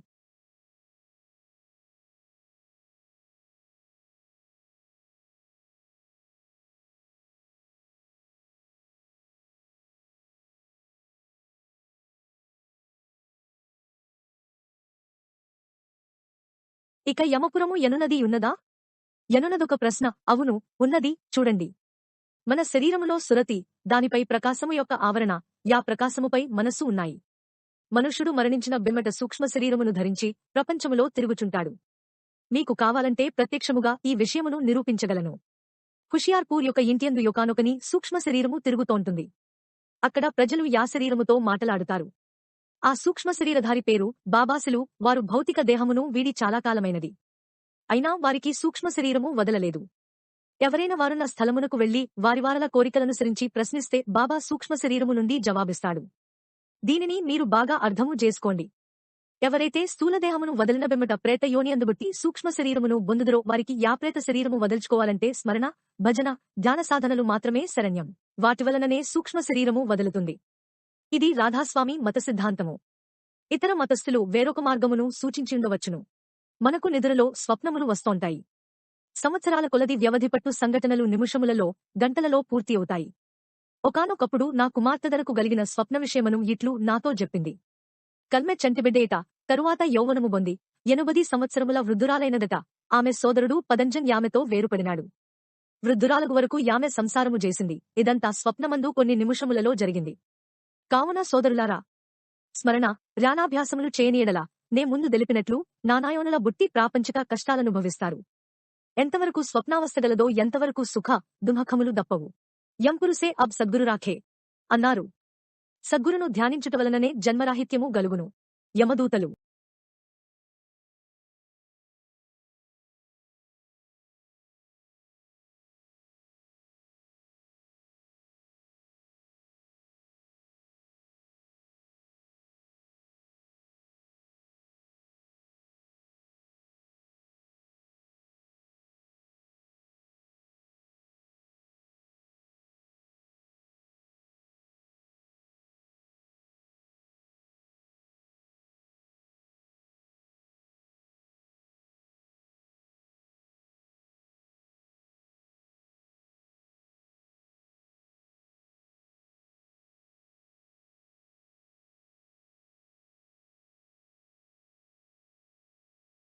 ఎప్పుడైనా మనకు మనస్సులో యొక్క యాలోచన గలుగుతే యాయాలోచన రూపముగా మారుతుంది. కొన్ని దృశ్యములు భయంకరముగా యుంటాయి. అట్టి భయానక మగురూపములను జూడాలని మనము జాగ్రత్తావస్థలో ఎన్నడూ కోరియుండము. కాని స్వప్నమందు జూచి భయపడుతాము, దుఃఖిస్తాము కూడాను. ఆలోచనలు పవిత్రమైనవి, శుభదాయకమైనవిగా యుండిన ఆనందకరమగు రూపములు గనబడును. రాధాస్వామి సిద్ధాంత గ్రంథములగు సారవాణి, సారవచనలలో యంపురుసే అబ్ సద్గురు రాఖే బహుతక్ జీవ్ మౌత్ ధర్ తాకే.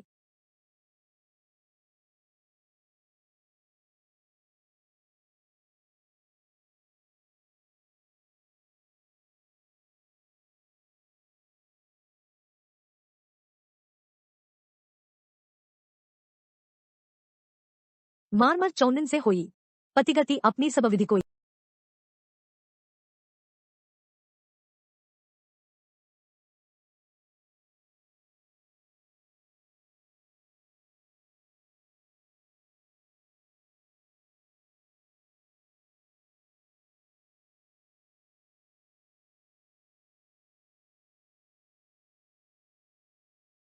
नरकन में अतित्रास दिखावे फिर चौरासिले पांचावे।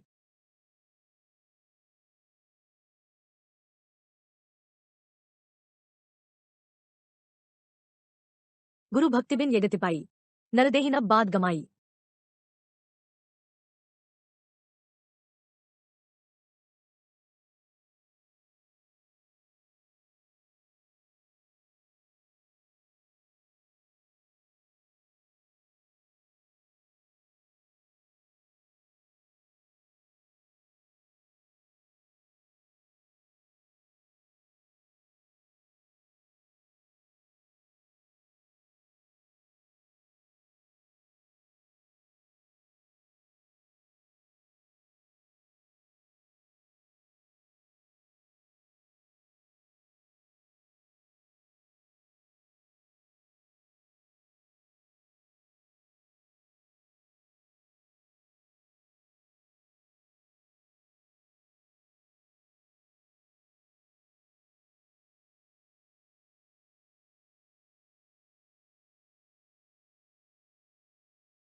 ఈ పద్యములో యమదూతలు జీవులను వారలు చేసుకున్న పాపకర్మను బట్టి పలువిధములుగా బాధలు పెడతారట.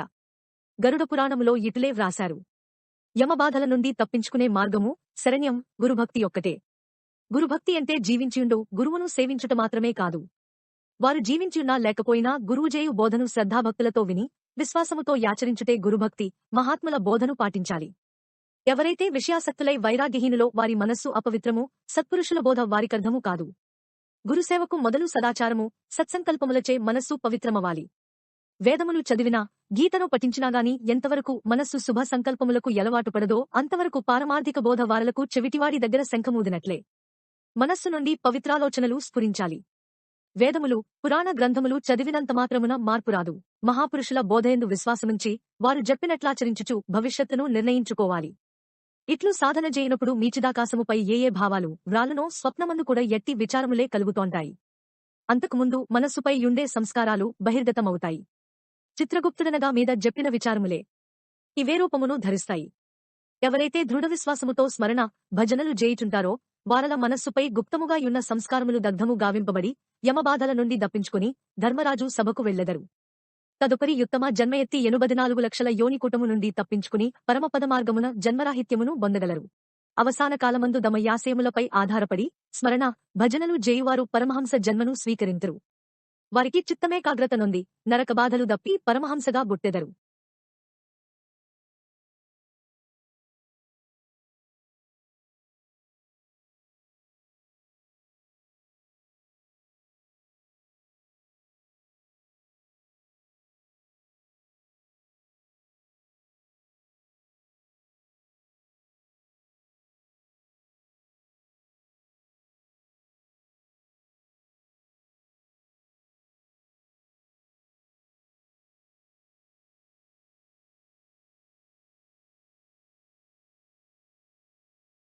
గరుడ పురాణములో గాయత్రి మంత్రమును అజపాజపముగా జపించి గురువును ధ్యానించుమని వ్రాసిరి.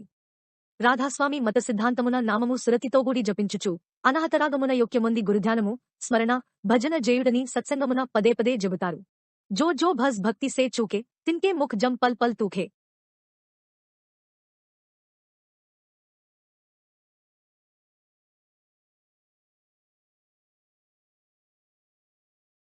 ఎవరు భక్తి, స్మరణ, భజనలను మరచెదరో వారిపై యముడు ఉమ్ముచుంటాడు. గురుసేవేనిన గురుపాదములను శిరమును ధరించుటేని కాదు. వారు చెప్పిన విషయములను మననము చేసుకుని సారమును గ్రహించి యాచరించుట వలన మాత్రముననే గురుసేవాఫలము కలుగుతుంది. అట్టి వారికి నరకలోక ప్రాప్తియుండదు.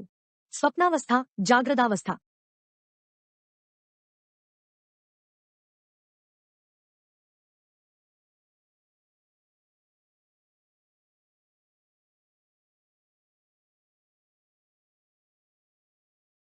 మనస్సున యుద్భవించు సంకల్ప వికల్పాలే జాగ్రదావస్థ యందుగలుగు సుఖదుఃఖాలకు కారణం. జాగ్రత్తలో ఎట్లు ఇవి మనస్సు నావరించియుంటాయో ఎటులే స్వప్నావస్థ యందుగూడా మనస్సు నావరించియుంటాయి. నిదురలో యొక్క స్త్రీతో భోగించినట్లు కలగంటాం. అప్పుడు వీర్యస్ఖలనమగుతుంది. మెలకువ వచ్చిన బిమ్మట నిద్రలో వీర్యస్ఖలనమైనట్టు తెలుస్తుంది. దీనిని బట్టి జాగ్రదావస్థపై స్వప్న ప్రభావమున్నదని ఎటుల చెప్పగలమో? ఇంతకంటే ప్రత్యక్ష ప్రమాణమేమి కావాలి? మరియు స్వప్నమందున భయంకరములగు దృశ్యములను జూస్తాం. వాటిని జూచి నిద్రలో కేకలు వేస్తారు. అప్పుడు ప్రక్కనేయున్నవారు వానిని లేపుతారు. జాగ్రత్త కలుగగానే జరిగినదంతా స్వప్నమని తెలుసుకున్న బిమ్మట యాభయము పోతుంది. స్వప్నావస్థ నుండి జాగ్రత్తను బొందుటకు 3 మార్గాలు. 1. నిద్రపోయిన వారిని జాగ్రత్తలో యున్నవారు వాని పేరుతో పిలుస్తారు. 2. మేలుకొనుటకు వాని దేహమును ఇటీటు కదలిస్తారు. 3. వాడే లేచి కూర్చుంటాడు.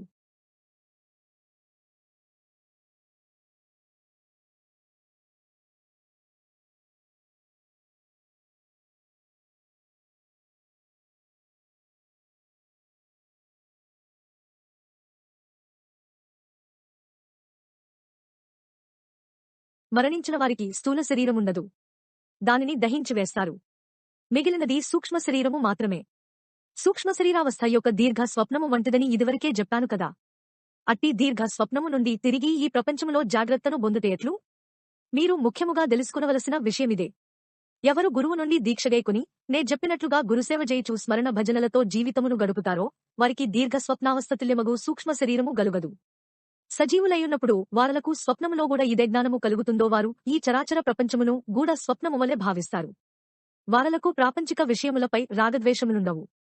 అట్టి వారలకే జన్మరాహిత్యము జ్ఞానము కలుగనివారైనా వారలు జీవించియున్నప్పుడు పరులహితమును గోరువాడగు సత్పురుషుని నమ్మి భక్తి శ్రద్ధలతో యా సత్పురుషుని యొక్క మూర్తిని దమలో ప్రకటించుకున్న గలిగినేడల ఎట్టి వారలను కూడా సత్పురుషుడు స్వప్నావస్థ నుండి విముక్తుల చేయగలడు. క్రియా కర్మ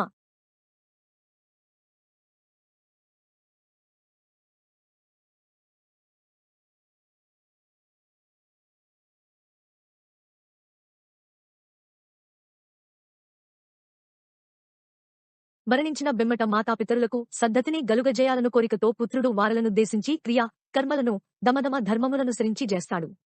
పూర్వకాలమున భారతదేశంలో సనాతన ధర్మము శిష్టాచారము సక్రమముగా పాటించబడుచుండెను.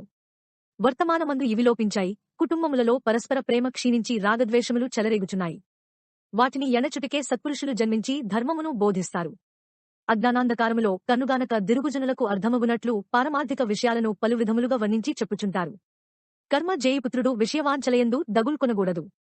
కాముకులు, క్రోధులు, లోభులు కర్మ చేసిన పితరులు సద్గతిని బొందజాలరు. మరణించిన వారికై తోటి బంధుమిత్రులు దుఃఖించరాదు. చచ్చిన వారి కొరకు దుఃఖించి ప్రయోజనమేమిటి?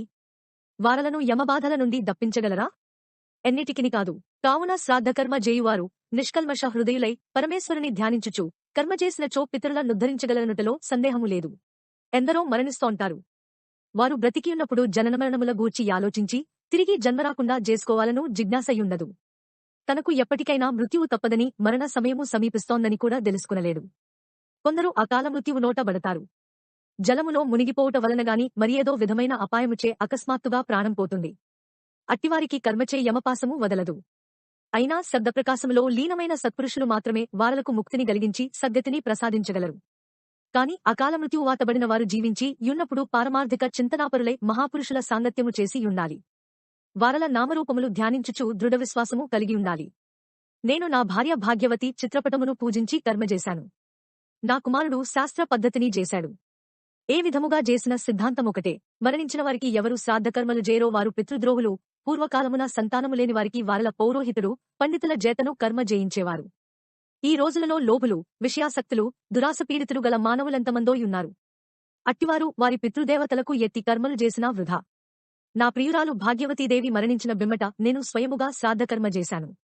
మీరు కూడా మీ బంధుమిత్రులలో ఎవరైనా మరణిస్తే వారలనుద్దేశించి ఎటులే ప్రార్థన చేయండి. అకాల మృత్యువును బొందినవారి అస్థికలపై మహాత్ముల దృష్టిపడిన ఎడల వారికి సద్గతి కలుగుతుంది. విజ్ఞాన శాస్త్రములో సూర్యకిరణములేందు ప్రపంచ సృష్టి శక్తి నిమిడియున్నదని తెలిపారు. ఈ కిరణములు ఆరోగ్యము, బలమును ప్రసాదిస్తాయి. అటులే సిద్ధిబొందిన మహాత్ములు దమలో నుండి చైతన్య శక్తి యుక్తమగు కిరణములను ప్రసరింపజేస్తారు. ఎవరిపై యాకిరణ ప్రకాశము పడునో వారు తప్పక సద్గతిని బొందుతారు. వారలకు నరకబాధయుండదు. ఒక్క విషయం నేను గట్టిగా చెప్పుచున్నాను, వినండి. ఎక్కడైతే మరణిస్తారో యాస్థలమందు పవిత్ర హృదయులై కూర్చుని బ్రాహ్మణులు పురాణ పఠనము చేసిన మృతులైన వారు యుత్తమగతిని బొందుతారు. బ్రాహ్మణులు అనగా పరబ్రహ్మమందు రమించువారు, శబ్దప్రకాశములో లయమును బొందినవారు. సూత మహర్షిని గురించి గరుడ పురాణములో తెలుపబడింది. సూతులవారు బ్రాహ్మణుడు కారు. అయితేనేమి, శబ్దప్రకాశములో ఐక్యమొందిన సత్పురుషులకు జాతిమత భేదములుండవు. నేను యుత్తమ బ్రాహ్మణ వంశీయుడను. బ్రాహ్మణ శబ్దజ్ఞానము కలవాడిని. ఈ సంస్కారమే నాకు యున్నత స్థితిని గలుగజేసింది.